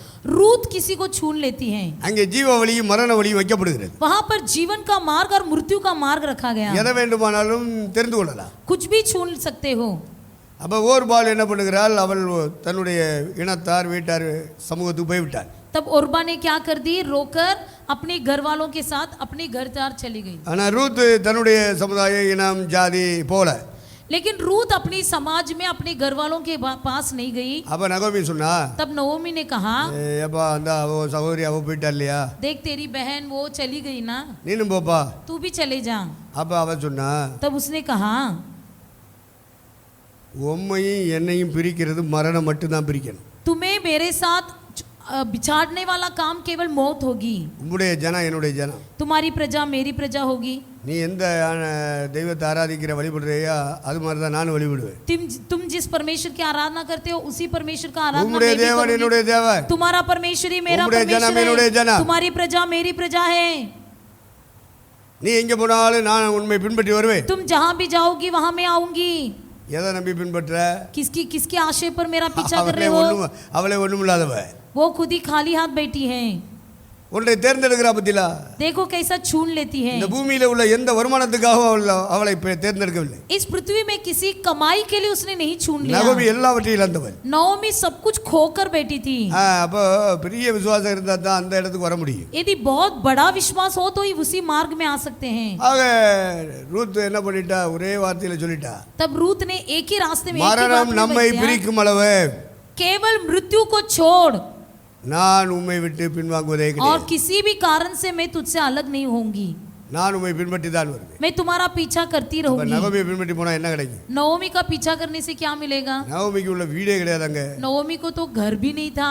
எல்லாம் அவன் போட்டான், பிளாட்டை போட்டு எடுத்துட்டான். सब कोई यहाँ वहाँ घर बनाकर सारा जमीन कब्जा कर लिया. பழைய வயக்காடுகளுக்கு जुना खेती पड़ा था, வேலை செஞ்சான் சாப்பிடணும். काम करके ही कमा के ही खाना है. அப்போ நகோமியை பின்பற்றி போறா என்ன கிடைக்கும்? नवोमी का पीछा करने से क्या मिलेगा? அவ ஒரு முடிவு எடுத்துட்டா. उसने एक निर्णय அதான் ले தெரிந்து लिया. கொள்ளும் உரிமை. वही छून लेने का अधिकार. கிடைக்குது கிடைக்கல, मिला या न मिला, நீ ஆராதிக்கிற தேவன் என்னுடைய தேவன். तुम जो आराधना करते हो वो परमेश्वर मेरा நீ परमेश्वर எந்த है. தெய்வத்துக்கு வழிபாடு செய்கிறாயோ அந்த தெய்வம் என்னுடைய தெய்வம். तुम जिस परमेश्वर का पीछा कर रहे हो उसी परमेश्वर मेरा भी அந்த है. தெய்வத்தை ஆராதிக்கிற ஜனங்கள் தானே உன்னுடைய ஜனங்கள், அந்த ஜனங்கள் என்னுடைய ஜனங்கள். तुम्हारी परमेश्वर को आराधना करने वाली प्रजाएं तुम्हारी प्रजा है, वही मेरी भी प्रजा है. எனக்கு என் ஊர் வேண்டாம், मुझे मेरे गांव ये की देश आवश्यकता नहीं वेंडा। है. मुझे मेरा पिता ये की आवश्यकता पूर्वीகம் नहीं वेंडा। है. मुझे मेरे गांव वाले என் नहीं குலம் आवश्यक வேண்டாம், है. கோத்திரம் வேண்டாம். मुझे कोई कुल या गोत्र की आवश्यक नहीं है. உன் குலம் தான் என் குலம், मुझे तुम्हारा ही वो कुल मेरा गोत्र ना कुल ये है. गोत्र। तुम्हारा गोत्र ही मेरा गोत्र है. தெரிந்தெடுத்தாளா? छून लिया ना. நீ ஆராதிக்கிற தேவன் தான் என்னுடைய தேவன். तुम आराधना करने वाला परमेश्वर ही मेरा भी परमेश्वर है. அப்ப ரூத்துக்கும் ஓர்பாலுக்கும் தெரிந்து கொள்ளும் உரிமை இருக்கிறது. रूत और ओरबा दोनों को छून लेने का अधिकार दिया गया था. எதை வேண்டும் தெரிந்து கொண்டால் जो चाहिए छून लो, அதை தெரிந்து கொள்ளலாம். अपने मनमानी से छून सकते யாருக்கும் हैं. தடை இல்லை. किसी कोई रोकेगा नहीं. இந்த உலகத்தோடு உலகமாய் வாழலாம். इस दुनिया में दुनिया बनकर जी सकते ஊரோடு हैं. தேசத்தோடு பூர்வீகத்தாரத்தோடு குலத்தோடு உறவாகி காம்ப்ரமைஸ் பண்ணி போகலாம். अपने देश वालों के साथ, अपने कुल गोत्र लोगों के साथ मिलकर जी सकते हैं. உனக்கு சந்தர்ப்பம் வருது, तुझे मौका मिल रहा है, ஓடலாம் ஓடலாம். जा सकते हैं. இந்த ஜனம் வேண்டாம், मुझे ये प्रजा अवश्य नहीं है, இந்த தேவன் வேண்டாம். मुझे ये परमेश्वर अवश्य नहीं है. வேறொரு வழியை நம்ம சூஸ் பண்ணுவான். और एक रास्ता हम छून सकते हैं. ஒரு பாலுக்குள்ள எங்கேயோ இதயத்துல ஒண்ணு கிடக்கு. ओरबा के मन में कुछ तो पड़ा था. வாய்ப்பு வந்த உடனே போயிட்டா. मौका मिलते ही निकल गई. இவளுக்கு வாய்ப்பு வந்தது, रूत को भी मौका मिला, அவ அதை புஷ் பண்ணி தள்ளிட்டா. लेकिन उसने नहीं छूना. எனக்கு தேவன் போதும், मुझे केवल परमेश्वर अवश्य எனக்கு है. இஸ்ரவேலின் தேவன் போதும், मुझे केवल इज़राइल का परमेश्वर अवश्य அவருடைய है. ஜனங்கள் யாரோ அந்த ஜனங்கள் போதும். उनके लोग जो है वही लोग मेरे लोग रहेंगे. மரணம் தான் அதை விட்டு பிரிக்கணும். केवल मृत्यु के छोड़ और कुछ भी मुझे तुझसे வேற अलग न எதுவும் करे, பிரிச்சிட கூடாது. और कोई भी बातें मुझे तुझसे दूर न करे. கிறிஸ்துவின் அன்பை விட்டு நம்மை பிரிப்பவன் யார்? मसीह के प्रेम से हमको कौन अलग कर सकेगा? உபத்திரவமோ, क्या उपद्रव, व्याकुलमो, क्या क्लेश, பசியோ, क्या भूख, நிர்வாணமோ, क्या नंगापन, நாசமோசமோ, क्या कोई प्रकार की பட்டயமோ, नाश, क्या भूखा, வருங்காரியமோ, कोई तलवार, நிகழ்காரியமோ, कोई हथियार, எதுவானாலும் சரி या आने वाली बातें या निगर என்னை बातें, இயேசுவை விட்டு பிரிக்க கூடாது. कोई भी कुछ भी बातें मसीह से अलग என்னை नहीं कर இயேசுவின் पाएगी, குடும்பம் கோத்திரம் சொல்லுகிற சபையை விட்டு பிரிக்க கூடாது. कोई भी बातें मसीह से अलग नहीं कर सकेगा। நான் நிச்சயத்தோடு ஓடுகிறேன் मैं பவுல் சொன்னார். निश्चय के साथ दौड़ रहा हूं करके पौलुस ने कहा। அப்ப நிச்சயத்தை விட்டு உலகத்தக்கதான சோதனை வராதா? क्या निश्चय से अलग होने वाली कोई समस्या नहीं आएगी? போராட்டம் வராதா? क्या कोई विरोध बनना होगी? இந்த சபையை தள்ளிட்டு இந்த ஆராதனையை தள்ளிட்டு வெளியே போறதுக்குள்ள வாய்ப்புகள் வராதா? क्या इस कलिसिया को, इस आराधना को छोड़ के बाहर जाने की कोई मौका नहीं मिलेगी? ஆண்டவருக்காக செய்யற ஊழியத்தை தள்ளிட்டு வெளியே போகக்கூடிய வாய்ப்பு வராதா? क्या परमेश्वर के लिए जो सेवा करते हैं उसे छोड़कर कहीं बाहर जाने की मौका नहीं ஓர்பாலுக்கு வந்தது, मिलेगी? ரூத்துக்கு வந்தது. ओरबा को भी मिला, रूत को भी मिला। ஓர்பால் அதை தெரிந்து கொண்டார். ओरबा ने उसे ही चुन இந்த लिया। உலகத்தோடு உலகமா, ஜாதியோடு ஜாதியா போயிருவோம். इस दुनिया के लोगों के साथ मिलकर दुनिया में दुनिया मिल இந்த जाएंगे। உலக மக்கள் வாழ்றது போல ஒரு வாழ்க்கையை ये தேர்ந்தெடுப்போம். दुनिया के लोग जैसे जीते हैं वैसे हम भी जी लेंगे। ஓர்பால் தெரிந்து கொண்டார். ये ओरबा ने चुन लिया, ரூத் அதை தேர்ந்தெடுக்க. लेकिन रूत ने वैसा नहीं மரண चुना। வழியை வைக்கிறேன், ஜீவ வழியை வைக்கிறேன். मैं तुम्हारे सामने मृत्यु का मार्ग भी रखता हूँ, जीवन का मार्ग भी बताता நீ हूँ। எதை தெரிந்து கொள்கிறாயோ அந்த வழியில போ तू जिसे छून लेगा उसे छून ले, என்று கர்த்தர் அனுமதிக்கிறார். ऐसे परमेश्वर अनुमति देता है। அது உன்னுடைய தெரிந்து கொள்ளுதலை பொறுத்து இருக்கு. उसे तुम्हारा ही चुनौती का रूप है। இந்த முதல் நாள் கூட்டத்திலே इस पहले दिन की मंडली में நம்மையும் கர்த்தர் தெரிந்து கொள்ளுகிற இடத்துல வைக்கிறார். हमें भी परमेश्वर छून लेने के मौका दिया है।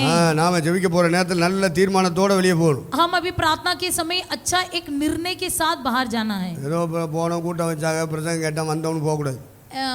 मंडली रखा गया, मैं गया था, प्रचार सुना बोलकर नाम के लिए ऐसे बाहर नहीं निकलना है। தெரிந்து கொள்ளும் உரிமையை கர்த்தர் வைத்திருக்கிறார். चून लेने का अधिकार हर रे को दिया है। சரியா ரூத் மாதிரி ஒரு தீர்மானத்தை எடுத்துரும். रूत के समान ठीक निर्णय लो, இல்ல ஓர்பால் மாதிரி தீர்மானம் எடுத்து போயிட்டே இருக்கு. या तो ओरबा के समान निर्णय लेकर निकलते रहो। ரெண்டுக்கு நடுவுல இருந்துகிட்டு என்னத்துக்கு சிக்கிக்கிட்டு விக்கிக்கிட்டு கிடக்கு. दोनों के बीच में रहकर क्यों फंसे बैठे हो?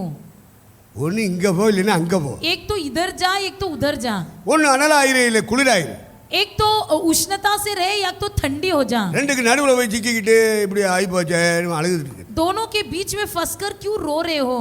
எதுவானாலும் சரி कुछ भी हो, நான் ஆண்டவருடைய சமூகத்தில் இன்றைக்கு தீர்மானிக்கிறேன். मैं आज के दिन मसीह के सम्मुख में निर्णय ले रहा हूँ। நான் இந்த ஸ்தலத்தை விட்டு வெளியே போகும்போது தீர்மானத்தோட நான் போகிறேன். मैं इस जगह से बाहर निकलते समय एक निर्णय के साथ ही எந்த निकलूंगा। பிரச்சனை இந்த உலகத்துல என்னை வந்து इस சந்திச்சார் दुनिया में कोई भी समस्या आए, இனி இந்த ஜீவ வழியில் தான் நடப்பேன். अब से मैं इस जीवन का मार्ग में ही चलूंगा। ஜீவனாய் விளங்குகிற இயேசுவை மட்டுமே ஆராதிப்பேன். जीवनी यीशु के मार्ग में ही चलूंगा। அவருடைய ஆலோசனைப்படி நடப்பேன். उसी की सम्मति लूंगा, அவர் கொடுத்த தரிசனத்தின்படி நடப்பேன். उसी की दर्शन में चलूंगा, அவர் கொடுத்த சொப்பனத்தின்படி நடப்பேன். उसी की सपने के अनुसार அவருடைய चलूंगा। ஆவியானவர் நடத்துகிற பாதையிலே நடப்பேன். वो जो रास्ते में चलाएगा उसी रास्ते में मैं चलूंगा। உலகத்தில் இருக்க போறது கொஞ்ச காலம். इस दुनिया में केवल कुछ ही दिन हम जीने वाले हैं।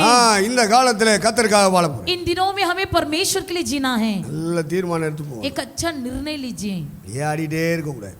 हमेशा ऐसे ही हिलते नहीं रहना है। உங்களை கர்த்தர் இந்த கூட்டங்களை வழியா சீர்படுத்துவாரா? इस मंडली के द्वारा परमेश्वर आप हर एक को शुद्ध कर दें। ஆடிக்கொண்டிருக்கிற உங்களை சிறப்படுத்துவாராக. आप लोग जो हिल रहे हैं आपको परमेश्वर स्थिर कर பலவீனமாக दे। இருக்கிற உங்களை பலப்படுத்துவாராக. आप लोग जो निर्बल हो आपको बलवंत कर दे। அவருடைய வருகை நாள் வரைக்கும் உங்களை நிலைநிறுத்துவாராக. आप लोग जो अभी तक स्थिर न हो आपको स्थिर कर दे। அவருக்கு கனமும் மகிமையும் வல்லமையும் உண்டாவதா. उसी को सारी आदर महिमा सामर्थ मिले। தேவனுக்கு மகிமை உண்டாவதா. परमेश्वर की महिमा हो। காயினுக்கும் ஆபேலுக்கும் ஒரு தெரிந்து கொள்ளுதல் இடம் வருது. कैन और हाबिल को भी चुनौती का घटना हुई।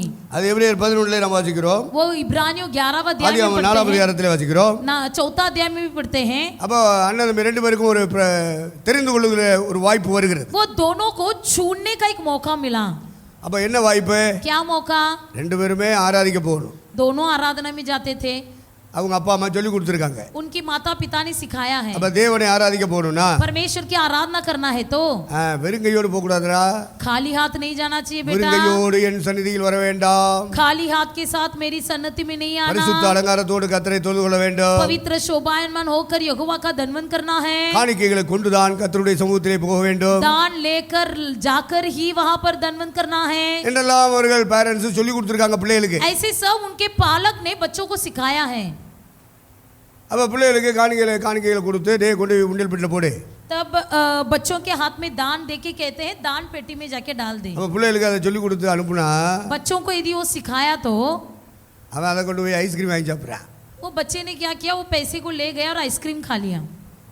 அதை ரீசார்ஜ் போட்டு மொபைலில் விளையாடிட்டு இருக்கான். या तो चर्च में जाकर मोबाइल में खेलते बैठा है. அது அவன் தெரிந்து கொள்ளுதல், அவனுக்குள்ள உரிமை அது. ये उसका हक और अधिकार है जो छूने का हक उसे मिला है. அப்போ தேவனை ஆராதிப்பதற்கு சொல்லிக் கொடுக்கப்படுகிறது. परमेश्वर की आराधना करने के लिए सिखाया गया है. காணிக்கைகளை கொண்டு கர்த்தருடைய ஆலயத்தில் பிரவேசியுங்கள். जा दान ले जा और परमेश्वर के मंदिर में प्रवेश कर. வெறுங்கையோடு என் சன்னிதானத்துக்கு வராதிருங்கள். बड़े हक के साथ वो वहां पर गया. அப்ப துதிகளோடு வாருங்கள், स्तुति के साथ பாடலோடு आइए, வாருங்கள், गीत के साथ ஸ்தோத்திரத்தோடு வாருங்கள், आइए, स्तोत्र के साथ आइए காணிக்கைகளோடு வாருங்கள். और दान के साथ भी आइए. இதெல்லாம் சேர்ந்து தான் வர்ஷிப் ஆராதனை. ये सब मिलकर ही आराधना. இங்க வந்து ஆராதனா ஆராதனைன்னு வெறும் வாயில சொல்லிட்டு போக கூடாது. यहाँ केवल आकर आराधना आराधना करके जाने से नहीं. தமிழ்நாட்டில் சொல்லுவாங்க, டேய் இவன் வாயிலே அல்வா கொடுக்குறான்டா அப்படி.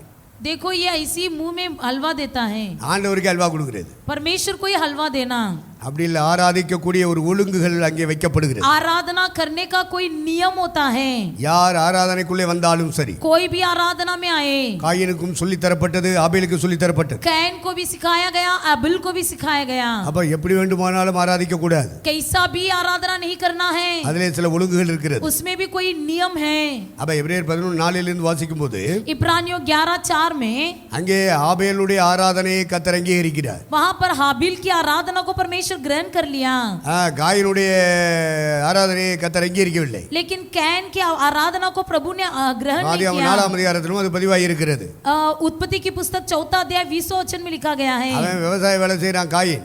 कैन जो है खेती में काम करता था. அதனால விவசாயத்தினாலே வந்த காணிக்கைகளை கொண்டு வந்து படைக்கிறார். इसलिए खेती में से जो उपज मिलता था उसी के द्वारा दान दिया. இவன் ஆடு மேய்க்கிறவனா இருக்கிறான் ஆபேல். लेकिन हाबिल यहाँ पर भेड़ बकरियों को चराता था. ஆகவே ஆடுகளை கொண்டு வந்து படைக்கிறார். इसलिए वहां पर भेड़ बकरी को ले आकर दान देता था. அப்ப ரெண்டு பேரும் ஒண்ணு போல உழைச்சாங்க, சம்பாதிச்சாங்க, கடவுளுக்கு காணிக்கை கொடுத்துட்டு ஆராதிக்கிறாங்க. दोनों एक समान कमाते थे, मेहनत करते थे, ले आकर दान देते थे, भेड़ चढ़ाते थे. அப்ப புறமே இருக்கிறவங்களுக்கு அதான் தெரியுது. बाहर के वालों को सिर्फ यही दिखाई देता है. ஆனா தேவன் என்ன எதிர்பார்க்கிறார்? लेकिन परमेश्वर क्या चाहता है?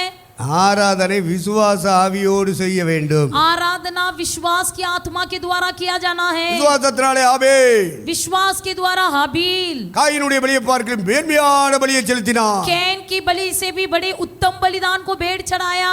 அதனாலே அவனை குறித்து தேவன் சாட்சி கொடுத்தார். जिसके कारण परमेश्वर ने उसके प्रति गवाह दिया. அவனுடைய காணிக்கையை குறித்தும் சாட்சி और கொடுத்தார். उसकी भेंट के विषय भी परमेश्वर ने गवाही दिया. அப்ப நாம கூட செய்கிற காணிக்கைகளை குறித்து கூட கர்த்தர் சாட்சி கொடுக்கிறார். और हम जो गवाह दान देते हैं उसके प्रति भी परमेश्वर गवाह देता है. நம்முடைய பாடலை குறித்து, துதியை குறித்து, ஸ்தோத்திரத்தை குறித்து, हमारे गीत के बारे में, हमारी गवाही के बारे में, நம்முடைய ஆராதனை குறித்து हमारे आराधना के बारे में சாட்சி கொடுப்பது போல परमेश्वर गवाही देता है. நாம் ஆண்டவருடைய ஆலயத்திலே ஆண்டவருடைய சமூகத்திலே செலுத்துகிற காணிக்கைகளை குறித்தும் சாட்சி கொடுக்கிறார். हम जो दान देते हैं इसके प्रति भी परमेश्वर हमारे लिए गवाह देता ஆக है. துதி ஸ்தோத்திரத்திலே தேவன் கவனமா இருப்பது போல் जैसे स्तुति आराधना में परमेश्वर अधिक ध्यानपूर्वक रहता है, நாம் கொண்டு வருகிற காணிக்கைகளிலே தசமபாகங்களிலே கர்த்தர் கவனமா இருக்கு. वैसे ही हम जो दान और दशमांश ले आते हैं उसमें भी परमेश्वर अधिक ध्यानपूर्वक रहता है. இப்ப என்ன பிரச்சனை? अभी क्या समस्या क्या है? இவன் தெரிந்து கொண்டது விவசாயத்திலே வந்த வருமானத்தை படைத்து ஆராதிக்கிறான். इसने क्या चुन लिया? खेती में से जो उपज मिला वो उसमें से परमेश्वर को दान दिया. ஆபேல் ஆடுகளை மேய்க்கிறவன், அதனால ஆடுகளை கொண்டு வந்து படைச்சிட்டு ஆராதிக்கிறான். लेकिन हाबिल क्या भेड़ बकरियों को चराता था, इसलिए उसमें से भेड़ को ले आकर बलिदान चढ़ा ரெண்டு பேரும் ஒண்ணு போல தானே ஆராதிக்கிறான். दोनों तो एक ही समान आराधना करते ரெண்டு थे. பேரும் ஒண்ணு போல தானே காணிக்கை கொடுக்கிறான். दोनों एक ही समान दान देते थे. அவன் எந்த வேலை செஞ்சு சம்பாதிக்கிறானோ அதுல தான் கொண்டு வந்து காணிக்கை கொடுக்க முடியும். जैसा जैसा कमाते हैं वैसे वैसे कमाई से ले आकर दान देते हैं. சில ஆளு காணிக்கை இல்லாம வந்துட்டு போறான் இல்லையா? लेकिन कुछ व्यक्ति तो बिना दान के आके அதை जाते விட हैं. இவங்க ரெண்டு பேரும் பெட்டர் தானே. उनसे तो हम अच्छे हैं ना. கொடுக்காதவனை விட கொடுக்கிறவன் பெட்டர் தானே. जो नहीं देते हैं उससे तो अच्छा भला है कि जो देते हैं. அவ காணிக்கையில குறித்து சாட்சி கொடுக்கிறாரு. दान के विषय भी गवाही देता है. இப்ப என்னையா பிரச்சனை? अभी समस्या क्या है? ரெண்டு பேரும் ஒண்ணு போல தான் தேவனை தேடி வந்தான். दोनों एक ही समान तो ரெண்டு பேரும் प्रभु ஒண்ணு के போல தான் चरण கோயிலுக்கு में வந்தாங்க. आए. दोनों भी तो एक ही समान दान दिए. ஒண்ணு போல தானே ஆராதனையில காணிக்கை படைக்கிறான். दोनों एक ही साथ तो दान ஏன் भेंट ஒருத்தனை चढ़ाते ரிஜெக்ட் थे. பண்றாரு? लेकिन परमेश्वर ने एक को क्यों स्वीकारा नहीं? ஒருவனை நிராகரிக்கிறார், ஒருவனை ஏற்கிறார். एक को स्वीकार लेता है और एक का दान என்ன स्वीकारता காரணம்? नहीं. इसका कारण क्या है? மேன்மையான பலி செலுத்தனே. उत्तम बलि चढ़ाना है. ஆராதிக்கிறது பெருசு இல்ல, आराधना करना பாட்டு बड़ी பாடுறது बात பெருசு இல்ல, नहीं, गीत गाना बड़ी बात துதிக்கிறது பெருசு இல்ல, नहीं, स्तुति करना बड़ी ஸ்தோத்திரம் बात பண்றது பெருசு இல்ல, नहीं, स्तुति करना बड़ी बात காணிக்கை கொடுக்கிறது பெருசு இல்ல, नहीं, दान देना भी அதுல बड़ी बात பெருசு नहीं, மேன்மையான பலி. उसमें से सबसे बड़ा उत्तम बलि, அந்த மேன்மையான பலி விசுவாசத்துல செலுத்தணும். उत्तम बलिदान विश्वास के द्वारा चढ़ाया जाना அது என்ன है। தெரியுமா? वो क्या है? ஆராதனைக்கு வரும்போது ரத்தம் சிந்தப்பட்டு தான் ஆராதிக்க வேண்டும். आराधना में आते समय लहू बहाकर आराधना करना है। காயினா இருந்தாலும் சரி ஆபேலா இருந்தாலும் சரி, भले वो कैन हो या हाबिल हो, அவன் சம்பாத்தியத்தில் என்ன கிடைக்குதோ அதை கர்த்தருக்கு காணிக்க படைக்கலாம், தப்பு இல்ல. जो मिलता है उसमें से दान देते हैं, उसमें कोई गलत नहीं है। ரத்தம் சிந்துதல் முதலாவது இருக்க வேண்டும். सबसे पहले लहू बहाया हुआ रहना நீங்களும் है। நானும் ஆராதனையை தெரிந்து கொண்டால் आप और हम में जो आराधना करते हैं, ரத்தம் சிந்தின பலி முதலாவது வரப்பட வேண்டும். सबसे पहले लहू बहाया हुआ बलिदान होनी அப்ப है। நமக்காக ஒரு மேன்மையான பலி செலுத்தப்பட்டு இருக்கிறது. हमारे लिए सबसे उत्तम बलि चढ़ाया गया है। அதை விசுவாசித்து அதை ஆராதனைக்கு கொண்டு வர வேண்டும். उसे विश्वास करके उसे आराधना में ले आना है। அப்ப கிறிஸ்து சிலுவையிலே நமக்காக பலியாகி ரத்தம் சிந்தினார். मसीह हमारे लिए बलिदान होकर अपने लहू बहाया, அதான் மேன்மையான பலி. वही उत्तम बलि है। அவங்க காலத்துல முதலாவது ஒரு ஆடு அடிக்கப்பட்டு ரத்தம் சிந்தப்படும். उनके दिनों में पहले भेड़ को मारते थे, खून बताते थे, फिर आराधना करते அந்த थे। ரத்தத்தை பார்த்த பிறகுதான் நம்முடைய ஆராதனையை கர்த்தர் ஏற்றுக்கொள்வார். उस खून को देखने के बाद ही आराधना स्वीकार நம்முடைய लिया காணிக்கைகளை जाता था, ஏற்றுக்கொள்வார். दान को स्वीकार लिया जाता ஆகவே था। மேன்மையான பலி கிறிஸ்து சிலுவை பலி. उसी प्रकार उत्तम बलिदान हमारा मसीह क्रूस पर हुआ। எப்ப ஆராதனைக்கு வந்தாலும் जब भी आराधना में आओगे, எனக்காக இயேசு ரத்தம் சிந்தினார்னு சொல்லு. मेरे लिए यीशु ने लहू बहाया करके कहो। என் பாவங்களை போக்கும் பலியாகி ரத்தம் சிந்தினார்னு சொல்லு. मेरे पापों को दोनों के लिए बलिदान बना करके कहो। என் பாவ கரைகளை திரைகளை கழுவ முடிகிற இயேசு ரத்தம் சிந்தினார் என்று मेरे சொல்லு. पापों के दाग को दूर करने के लिए बलिदान हुआ करके कहो। இருதயத்திலே விசுவாசித்து வாயினாலே அறிக்கை பண்ணினால் पर विश्वास करके मुंह से कबूल करोगे, உன் ஆராதனைக்குரிய ரட்சிப்பு உனக்கு கிடைக்கும். तुम्हारी आराधना का उद्धार तुम्हें உன் मिलेगा, காணிக்கைக்குரிய ஆசீர்வாதம் பலன் तुम्हारे கிடைக்கும். दान का आशीर्वाद तुम्हें मिलेगा। ஆகவே மேன்மையான பலியை முதலாவது தேவ சமூகத்திலே கொண்டு வா. इसलिए उत्तम बलि तुम परमेश्वर की चरण உனக்கா सामने எனக்காய் लाओ। பலியான கிறிஸ்துவை கொண்டு வா. तुम्हारे लिए और मेरे लिए बलिदान हुआ, உன் मसीह को இருதயத்திலே यहाँ पर விசுவாசித்தது ले आओ। வாயினாலே திறந்து சொல்லு, வாயினாலே அறிக்கை பண்ணு. अपने मन पर विश्वास करो, अपने मुंह खोलकर कबूल இயேசு करो। எனக்காக சிலுவையிலே பலியானா. यीशु ही मेरे लिए क्रूस என் पर பாவங்களை बलिदान போக்கும் हुआ। பலியானா. मेरे पापों को निवृत्त என் करने के लिए பாவங்களுக்கு வர வேண்டிய बलिदान தண்டனை हुआ। இயேசு ஏற்றுக்கொண்டார். मेरे पापों को धोने के लिए அதற்கு अपने அடையாளமாக शरीर पर ரத்தம் उठा சிந்தினா. लिया। उसी के चिन्ह रूप में लहू ரத்தம் சிந்தனை बहाया। இல்லாமல் பாவ மன்னிப்பு இல்லை. लहू बहाए बिना कोई पाप की क्षमा ஆண்டவரே नहीं। எனக்காக ரத்தம் சிந்தினீரே. हे परमेश्वर, तूने मेरे அந்த लिए लहू ரத்தத்தினாலே बहाया। மனசை கழுவு. उसी लहू के द्वारा என் मेरे இருதயத்தை मन को கழுவு. धो ले, मेरे हृदय को धो ले, என்னை சுத்தமாக்க ஆண்டவரே मुझे शुद्ध कर दे प्रभु। என்று அந்த ரத்தத்தினால கழுவிட்டு நீ பாட்டு பாடணும். पहले अपने लहू से हमें अपने आप को நீ धो ஸ்தோத்திரம் लेना, பண்ணணும். स्तुति करना है, நீ ஆண்டவரை புகழணும். परमेश्वर की प्रशंसा ஆண்டவருக்கு करना है, காணிக்க படைக்கணும். और फिर आत्मा में भरकर दान देना है। அப்ப ஆபேலுக்கு தெரியுது ரத்தம் சிந்திட்டு தான் ஆராதிக்கணும். हाबिल के समान लहू बहाने के बाद ही आराधना करना அப்ப है। காயின் என்ன நினைக்கான்? लेकिन कैन ने क्या सोचा? ஏல சர்ச்சுக்கு போகணும் ஞாயிற்றுக்கிழமை.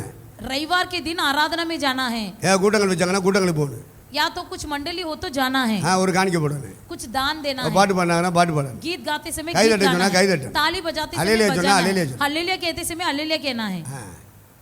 அது அதை மட்டும் செஞ்சுட்டு போயிட்டு இருப்பாங்க. उतना ही करेगा और निकलते जाएगा। காயின் அப்படிதான் சிந்திச்சுட்டு ஆராதனைக்கு வந்தான். कैन वैसे ही सोचकर आराधना में आता था, ஆபேல் அப்படி சிந்திக்கல. लेकिन हाबिल ने वैसा नहीं सोचा। ரத்த சிந்தி பாவ மன்னிப்பு நிச்சயத்தோட தான் ஆராதிக்கணும். लहू बहाकर पाप क्षमा की निश्चय का पाकर ही उसने आराधना किया। அதான் காயினுடைய பலியை பார்க்கலும் மேன்மையான பலி. इसलिए कैन से बढ़कर जो बलिदान हुआ, விசுவாசத்தினாலே அதை செய்ய வேண்டும். विश्वास के द्वारा उद्धार पाना है। விசுவாசத்தினாலே ஆபே विश्वास के द्वारा காயினுடைய हाबिल பலியை பார்க்கலும் மேன்மையான பலியை செலுத்தி. कैन के बलिदान से भी बढ़कर बलिदान ஆக எப்ப चढ़ाया। ஆராதனைக்கு வந்தாலும் वो जब भी आराधना में आता எப்ப था, கூட்டத்துக்கு வந்தாலும் जब भी मंडली में आता था, சிலுவையில் அறையப்பட்ட கிறிஸ்துவை முதலாவது அறிக்கை செய். क्रूस पर लहू बहाया हुआ मसीह को कबूल அதற்கு பிறகு कर, பாடு, उसके बाद गीत துதி, गा, ஸ்தோத்திரம் பண்ணு, स्तुति कर, आराधना कर, காணிக்கை போடு, दान दे, ஊழியக்காரங்க சொல்றபடி நடந்துக்கோ. सेवक लोग जो कहते हैं वैसा कर। இப்படி தெரிந்து கொள்ளணும் பாருங்க.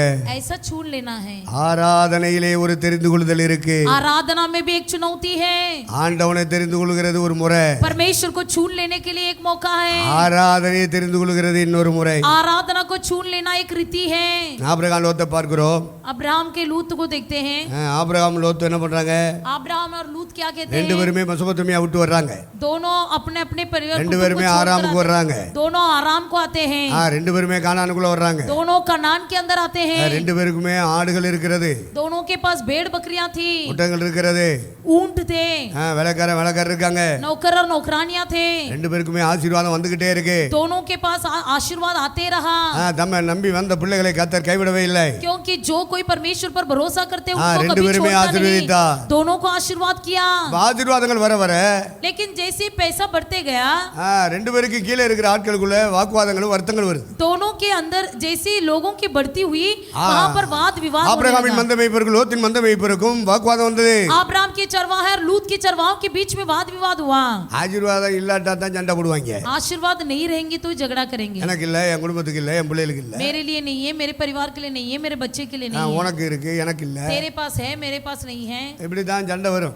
ऐसी झगड़ा होता है। ஆனா இவங்க ரெண்டு பேருக்கு ஆசீர்வாதம் வந்ததுனால சண்டை. लेकिन यहाँ पर आशीर्वाद होने से झगड़ा, அப்ப ஆசீர்வாதம் வந்தாலும் சண்டை வரும். आशीर्वाद होने से भी झगड़ा होता है। கீழே இருக்கிறவங்க சும்மா இருக்க விட மாட்டாங்க. नीचे जो रहते वो चुप नहीं रहेंगे, ஒருத்தருக்கு ஒருத்தன் போட்டு விட்டுறான். एक दूसरे को बता देंगे। சண்டை முத்தி முத்தி முத்தி वहाँ पर झगड़ा बढ़ बढ़ कर லோத்தின் கீழே இருக்கிற மந்த மேய்ப்பர்களுக்கும் लूत के नीचे जो चरवाहे ஆபிரகாமுடைய थे, மந்த மேய்ப்பர்களுக்கும் अब्राहम के जो चरवाहे சண்டை थे, முத்தி முத்தி முத்தி முத்தி வந்து उन दोनों के बीच में बहुत बड़ा கடைசியில் वाद विवाद ஆபிரகாமுக்கும் हो गया। லோத்துக்குமே சண்டை வர்ற மாதிரி சூழ்நிலை வந்து फिर अब्राहम और लूत के बीच में झगड़ा होने जैसा एक ஆபிரகாம் சொன்னாரு, वहाँ पर अब्राहम ने இப்ப कहा நம்ம ரெண்டு பேரும் சகோதரரா இருக்கிறோம், हम दोनों आपस में भाई भाई हैं, ஆகவே நீ கிழக்க போனா நான் மேற்க போறேன், इसलिए तू पूर्व की ओर जाएगा तो मैं நீ पश्चिम की ओर தெற்க போனா நான் जाऊंगा, வடக்க போறேன். तू दक्षिण की ओर जाएगा तो मैं उत्तर की ओर जाऊंगा। முதலாவது நீனே தேர்ந்தெடுத்துக்கொள். इसलिए पहला तू चुन ले। அவனுக்கு தேவை சமாதானம். उसे चाहिए था शांति। சமாதானமான வாழ்க்கை இந்த பூமியில வாழணுமே. शांति भरे जीवन मुझे इस दुनिया में जीना है। சண்டை போட்டுக்கிட்டே இருந்தா என்னைக்கு நிம்மதியா வாழ? झगड़ा कर करके जीने से कब शांति पाएंगे?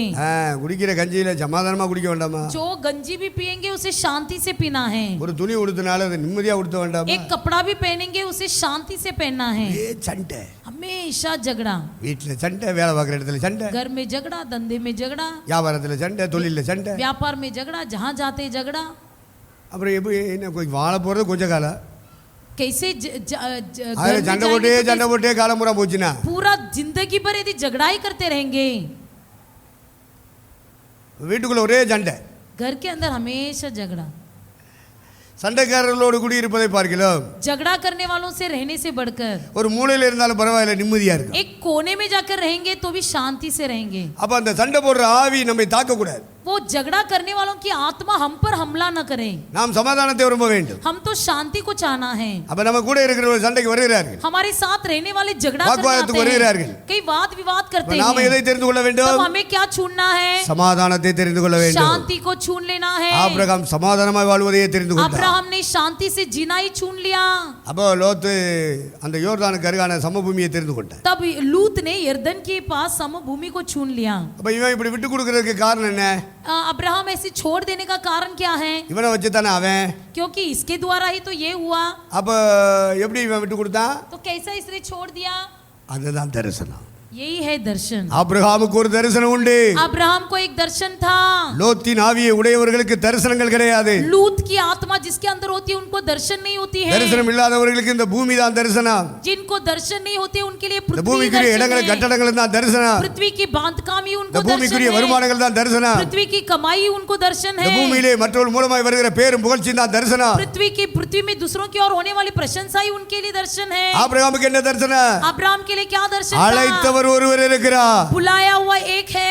என்னை இந்த பூமியிலே வேறு பிரித்தவர் ஒருவர் இருக்கிறார், मुझे इस पृथ्वी में अलग किया हुआ एक परमेश्वर அவர் है। எனக்கு வாக்கு பண்ணி वो இருக்கிறார், मेरे साथ वाचा किया உன் है। சந்ததிக்குள் பூமியில் உள்ள சகல வம்சங்களும் ஆசீர்வதிக்கப்படும், तेरे द्वारा तेरे सारे वंश और कुल आशीष நான் पाएंगे। உன்னை ஆசீர்வதிப்பேன், मैं तुझे आशीष நான் करूंगा। உன் பெயரை मैं பெருமைப்படுத்துவேன், तेरे नाम को रोशन करूंगा। நான் உன்னை கனப்படுத்துவேன். मैं तेरी आदर करूंगा। சொன்னவர் ஒருவர் இருக்கிறார், कहा हुआ एक परमेश्वर है। அவர் மேல் வைத்த பார்வை அவனை பிரிக்க முடியவில்லை. उस पर जो नजर बसाया वो किधर और नहीं அவன் தேவனை फिराया। குறித்த தரிசனம் உள்ளவன். परमेश्वर के प्रति नजर दर्शन கல்லறைக்கு पाया। பின்னாடி வாழ போற நகரத்தை குறித்து ஒரு தரிசனம். कब्रिस्तान को पार करके जो जीना है उस नगर के இந்த प्रति दर्शन பூமியிலே எத்தனை पाया। பிளாட்டுகளை ஆண்டவரே போட்டு கொடுத்தாலும் சரி, इस दुनिया में भले कितने ही जमीन मिले, அதுல அவன் நம்பிக்கை வைக்கல. उसमें उसने अपना भरोसा नहीं रखा। கல்லறையை கடந்து ஒரு நகரத்திலே நான் வாழ போகிறேன். कब्रिस्तान को भी पार करके हमें एक जीवन தேவன் जगत தானே बनाना है। அஸ்திவாரம் போட்டு கட்டி உண்டாக்கின நகரம். परमेश्वर खुद अपने लिए नींव बनाकर बनाया हुआ एक அதுக்கு नगर, பேர் தான் புதிய எருசலேம். वही नया அதுக்கு यरूशलेम, இன்னொரு பேர் மணவாட்டி. उसका दूसरा नाम है அந்த दुल्हन। கூட்டத்துக்குள்ளே நான் வாழ उस போகிறேன். भीड़ के अंदर मुझे जाना है, அந்த தரிசனம் அவனுக்குள்ளே இருக்கிறது. यही दर्शन उसके अंदर था। இந்த பூமி குறித்த காரியங்களிலே அவனுக்கு தரிசனம் இல்லை. इस पृथ्वी के प्रति कोई भी दर्शन उसे नहीं मिला था, அவன் ஆவிக்குரியவன். वह आत्मिक व्यक्ति था, ஆகவே அவன் விசுவாசம் நீதியாக எண்ணப்பட்டது. इसलिए उसका विश्वास धर्म में गिना गया। விசுவாசத்தினாலே நீதிமான் பிழைப்பான். विश्वास के द्वारा धार्मिक व्यक्ति இந்த जीता பூமியில் உள்ள है। வருமானங்களை வைத்தல்ல, इस दुनिया की कमाई से பேரும்புகழ்ச்சியை வைத்தல்ல, नहीं, इस दुनिया की कमाई से இடக்கட்டடங்களை வைத்தல்ல, नहीं, इस दुनिया की வாகனங்களை जगह से வைத்தல்ல, नहीं, इस भोजन से नहीं, எல்லாவற்றையும் சம்பூர்ணமாய் தந்த தேவன் மேலே அவனுக்கு விசுவாசம். सब कुछ संपूर्ण रीति से देने वाला हमारा परमेश्वर पर उसने दर्शन சகல किया। விதமான நன்மைகளை நான் சம்பூர்ணமாய் அனுபவிக்கும்படி सारी भलाई को संपूर्ण रीति से अनुभव करने के लिए ஒருவர் தந்தாரே, एक व्यक्ति ने दिया है, அவர் தந்தவைகளின் மேல அல்ல பார்வை, उसने जो दिया उसी पर अपना தந்தவர் नजर, மேலேயே அவனுக்கு பார்வை. दिया उसने उसी पर नजर। அவ லோத்துட்ட சமாதானமா போறதுக்கு காரணம் என்ன? लूत से शांति और मेल मिलाप रखने का சண்டை कारण போடாம क्या है? அமைதியா போறதுக்கு காரணம் என்ன? झगड़ा किए बिना मेल मिलाप से விலகி रहने போறதுக்கு का कारण காரணம் क्या என்ன? है? हट जाने का कारण क्या கல்லறைக்கு है? பிறகு கிடைக்க போற ஆசீர்வாதம். कब्रिस्तान के बाद भी मिलने वाली जीवन को देखने से, அந்த தரிசனம் அவனுக்கு உள்ள இருக்கு. वो दर्शन अब्राहम के अंदर था। ஒரு நகரத்தை தேவன் உண்டாக்கிட்டு இருக்க. मेरे लिए परमेश्वर एक नगर बनाया அந்த है, நகரத்துல எனக்கு ஒரு மாளிகை உண்டாக்கிட்டு उस இருக்க. नगर में मेरे लिए एक महल बना रहा அதுல நான் है, வாழ போகிறேன். उसी महल में मैं जीऊंगा।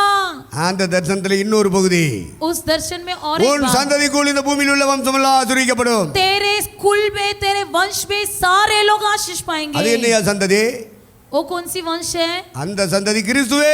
वही वंश मसीह। அப்ப அவன் ஈசாக்கை பார்க்கவில்லை, उसने ईसा को नहीं देखा ஈசாக்குள்ள था, இருக்கிற யாக்கோவை பார்க்கவில்லை, कोई याकूब को नहीं देखा, யாக்கோவுக்குள்ள இருக்கிற யூதாவை பார்க்கவில்லை, याकूब के अंदर का कोई யூதாவின் को வெளி नहीं வருகிற देखा, தாவீதை பார்க்கவில்லை, यहूदा के अंदर का दाऊद को नहीं தாவீதின் देखा, வழியாக வருகிற யோசேப்பு மரியாதை புருஷனாய் யோசேப்பை பார்க்கவில்லை, दाऊद के द्वारा होने वाले यूसुफ मरियम और मरियम के बेटे को नहीं கன்னி देखा, மரியாளுடைய கர்ப்பத்திலே ஒருவர் வெளிப்பட போகிறார். कुंवारी मरियम के पेट के द्वारा एक बच्चा जन्माने वाला அவருக்கு है, இயேசு கிறிஸ்து என்று பெயரிட போகிறார்கள். उसी बालक का नाम यीशु रखने वाले हैं। அவர் சிலுவையிலே தொங்கி ரத்தம் சிந்த போகிறார். वो मसीह में वो क्रूस पर टंगाया जाएगा और खून बहाएगा। அவர் மரித்து அடக்கம் பண்ணப்பட்டு உயிர் वो தழுவார். मरने के बाद दफनाया जाएगा और तीसरा दिन அவர் जी பரலோகம் उठेगा। போவார். स्वर्गरोहण होगा, அவர் திரும்ப வருவார், फिर से आएगा, வந்து ஒரு கூட்டத்தை மறுரூபப்படுத்தி எடுத்துக்கொள்வார். आकर फिर से अपने लिए एक लोगों को ले जाएगा।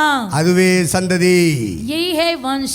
இயேசுவும் இயேசுவை விசுவாசித்து கூடுகிற கூட்டம் தான் கிறிஸ்துவின் சந்ததி. यीशु और यीशु पर विश्वास करके इकट्ठा होने वाले झुंड ही वंश है। அதைத்தான் ஆபிரகாம் சொன்னார், வானத்தின் நட்சத்திரங்கள் அத்தனையாய் உன் சந்ததியை பெருக பண்ணுவேன். उसे ही अब्राहम से परमेश्वर ने कहा, तेरे आकाश के तारों के समान तेरे वंश को बढ़ाऊंगा। அந்த வானத்தின் நட்சத்திரங்கள் யாரு? இங்கே கூடி வருகிற மீட்கப்பட்ட தேவனுடைய பிள்ளைகள். ये आकाश की तारे कौन है? वही लोग जो छुड़ाए गए यहाँ पर आए, தேவனுடைய சபையாகிய மக்கள். परमेश्वर की कलीसिया के लोग, இவர்கள் தான் கிறிஸ்துவுக்குள்ளாக்கப்பட்ட வானத்தின் நட்சத்திரங்கள். यही लोग मसीह में बने आ गए आकाश के तारे। ஆபிரகாமுக்கு சொன்னாரே சந்ததி, अब्राहम से कहा हुआ அந்த वंश, சந்ததி கிறிஸ்துவையும் கிறிஸ்துவுக்குள்ளாக்கப்படுகிற தேவனுடைய திருச்சபை காட்டுது. वही वंश और मसीह में बनाए जाने वाले मसीह कलीसिया को प्रकट करती है। அந்த சந்ததியை குறித்த பார்வை அவனுக்குள்ள இருந்துச்சு. उसी वंश के प्रति दर्शन उसे मिला था।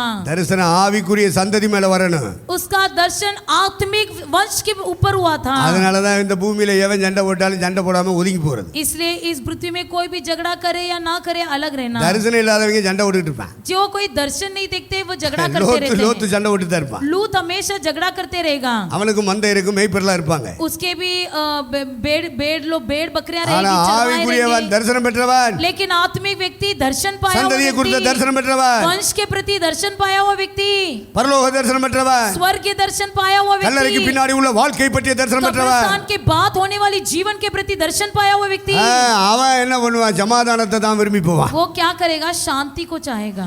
அவன் பிளாட்டை விரும்பி போயிட்டு இருக்கான். लेकिन बाकी के लोग அவன் जमीन को தரிசனம் चाहते இல்லாதவன் புத்தி रहेंगे। எல்லாம் அப்படித்தான் இருக்கும். बाकी जो है वो लोग सब ऐसे रहेंगे। தரிசனம் இருக்கிறதுனால அதை பற்றி கொள்ளுகிற புத்தி இப்படி இருக்கும். जो कोई दर्शन के बिना होते उनकी जीवन ऐसी होती है। அவன் நிம்மதியா வாழ்றதை தெரிந்து கொள்ள வேண்டும். शांति से जीना यही அதான் चुन ஜீவனுக்கு लेना। போற வாசல். वही है स्वर्ग அதுதான் में ஜீவ जाने வழி. वाला जीवन का मार्ग। ஆக இந்த உலகத்தில் உள்ள ஆஸ்தி ஒருவனுக்கு ஜீவன் அல்ல.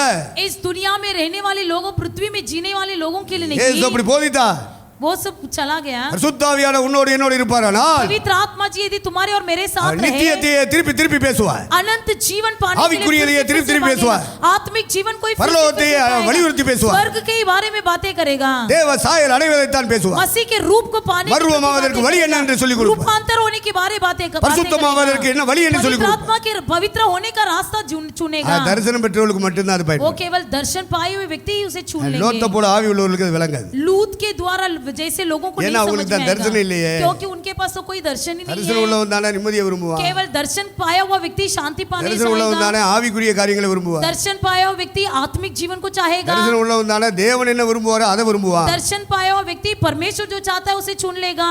ஆகவே ஆபிரகாம் லோத்து நமக்கு முன்னே இருக்கிறார்கள். इसलिए अब्राहम और लूत हमारे सामने हैं। அவ ஜீவன் வழியை தெரிந்து கொள்ள வேண்டும். जीवन का मार्ग चुन लेना है। இன்னொரு வசனத்தை நாம் வாசிக்க போறோம். और एक वचन पढ़ेंगे எபிரேயர் 11ஆம் அதிகாரத்திலே इब्रानियों की 11वां अध्याय में 24 25 26 வாசிக்கும் போது 24 25 26 पढ़ते समय அங்கே என்ன சொல்லப்பட்டிருக்கிறது? वहां पर क्या लिखा गया है? மோசே தெரிந்து கொண்டான். मूसा ने चुन लिया। மோசே எதை தெரிந்து கொண்டான்? मूसा ने क्या चुन लिया? துன்பத்தை அனுபவிப்பதை தெரிந்து கொண்டான் என்று எழுதியிருக்கு. दुख को उठा लेना ही चुन लिया। அப்ப தெரிந்தெடுக்கிற உரிமை இருக்கு பத்தியா? चुनने का अधिकार है ना। பவுல் தீமோத்தேயுக்கு எழுதும்போது எழுதுவான், पौलुस ने तीमुथियुस को इस प्रकार நீயும் लिखा நல்ல है, போர் சேவகனாய் तुम भी अच्छे सैनिक बनने के लिए தீங்கு அனுபவி. बुराई का अनुभव कर। அப்ப இயேசுவின் சேனையிலே इसलिए यीशु की सेना में தேவனுக்காக, परमेश्वर के लिए, சத்தியத்துக்காக, सच्चाई के लिए, சுவிசேஷத்துக்காக, सुसमाचार के लिए, தேவனுடைய சபையாகிய தேவ ராஜ்யத்துக்காக, मसीह की कलीसिया के राज्य के लिए, தேவனுடைய நற்செய்தியை பரப்புவதற்காக, परमेश्वर के उद्धार पाने के लिए தீங்கு அனுபவிக்கணும். बुराई का दुख भोग, இன்பம் அனுபவிக்கிறது இல்ல, सुख भोगना नहीं, துன்பத்தை அனுபவிப்பதை தெரிந்து கொண்டான். दुख भोगना ही चुन लिया।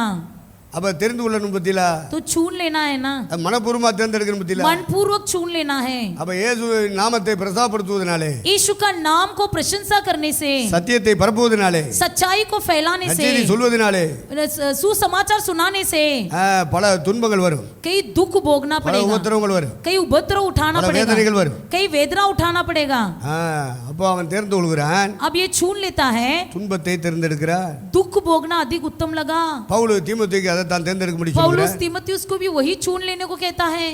கிறிஸ்து நிமித்தம் வருகிற அதிக நித்திய பாக்கியம் என்று எண்ணினார். मसीह के द्वारा होने वाली दुख को अधिक उत्तम समझा। அப்ப மோசே तब मूसा ने அந்த எகிப்தில இருந்து பல சொத்து சுதந்திரம் எல்லாம் வருது, मिस्र देश में उसको बहुत धन दौलत அதிகாரங்கள் பதவி எல்லாம் வருது. सारे अधिकार और पद मिला, ஆனா எபிரேய நிர்வாகியோன் எழுதுகிறான், लेकिन वो इब्रानी इस அவன் प्रकार அதை कहता விரும்பல. है, उसने उससे பார்வோனுடைய नहीं குமாரத்தின் चाहा, மகன் என்னப்படுவதை வெறுத்தான். फिरौन का बेटी कहलाने से इनकार किया, இந்த உலகத்தில் அனுபவிக்கிற அநித்தியமான பாவ சந்தோஷங்களை வெறுத்தான். इस दुनिया की सारे अनित्य पापों को उसने इनकार இந்த कर உலகத்தில் வாழ दिया। நினைத்தால் வாழலாம். इस दुनिया में यदि जीना चाहता இந்த था तो உலகத்தில் जी வழி सकता இருக்கத்தான் था। செய்யுது. इस दुनिया के मार्ग நீ सुख எதை தெரிந்து है, கொள்கிறாய்? तो लेकिन उसने क्या चुन लिया? இயேசுவுக்காக கொஞ்ச காலம் பாடுகள், मसीह के लिए थोड़े दिन दुख சத்தியத்தை उठाना, பரப்புவதனாலே பாடுகள், मसीह की सुसमाचार தேவனுடைய को சபையை फैलाने கட்டுவதனாலே से பாடுகள், दुख, कलीसिया को बनाने से दुख, தேவனுடைய ஊழியங்களை செய்வதனாலே मसीह பாடுகள். की सेवा करने से दुख, பாடுகளை கண்டு சோர்ந்து போக கூடாது. दुख को उठाने से थक नहीं जाना है। இனி வரும் பலன் மேல் अब நோக்கமாயிருந்தார். मिलने वाली फल पर अपने आंखें யார் இந்த उठाया। துன்பத்திலே பங்கெடுப்பார்கள்? लोग इस யார் இந்த உபத்திரவத்தை தெரிந்து கொள்வார்கள்? कौन दुख को उपद्रव को चुन அந்த लेगा? கஷ்டத்தை யார் மனப்பூர்வமா कौन தேர்ந்தெடுப்பார்கள்? उस कष्ट को मनपूर्वक उठाएगा?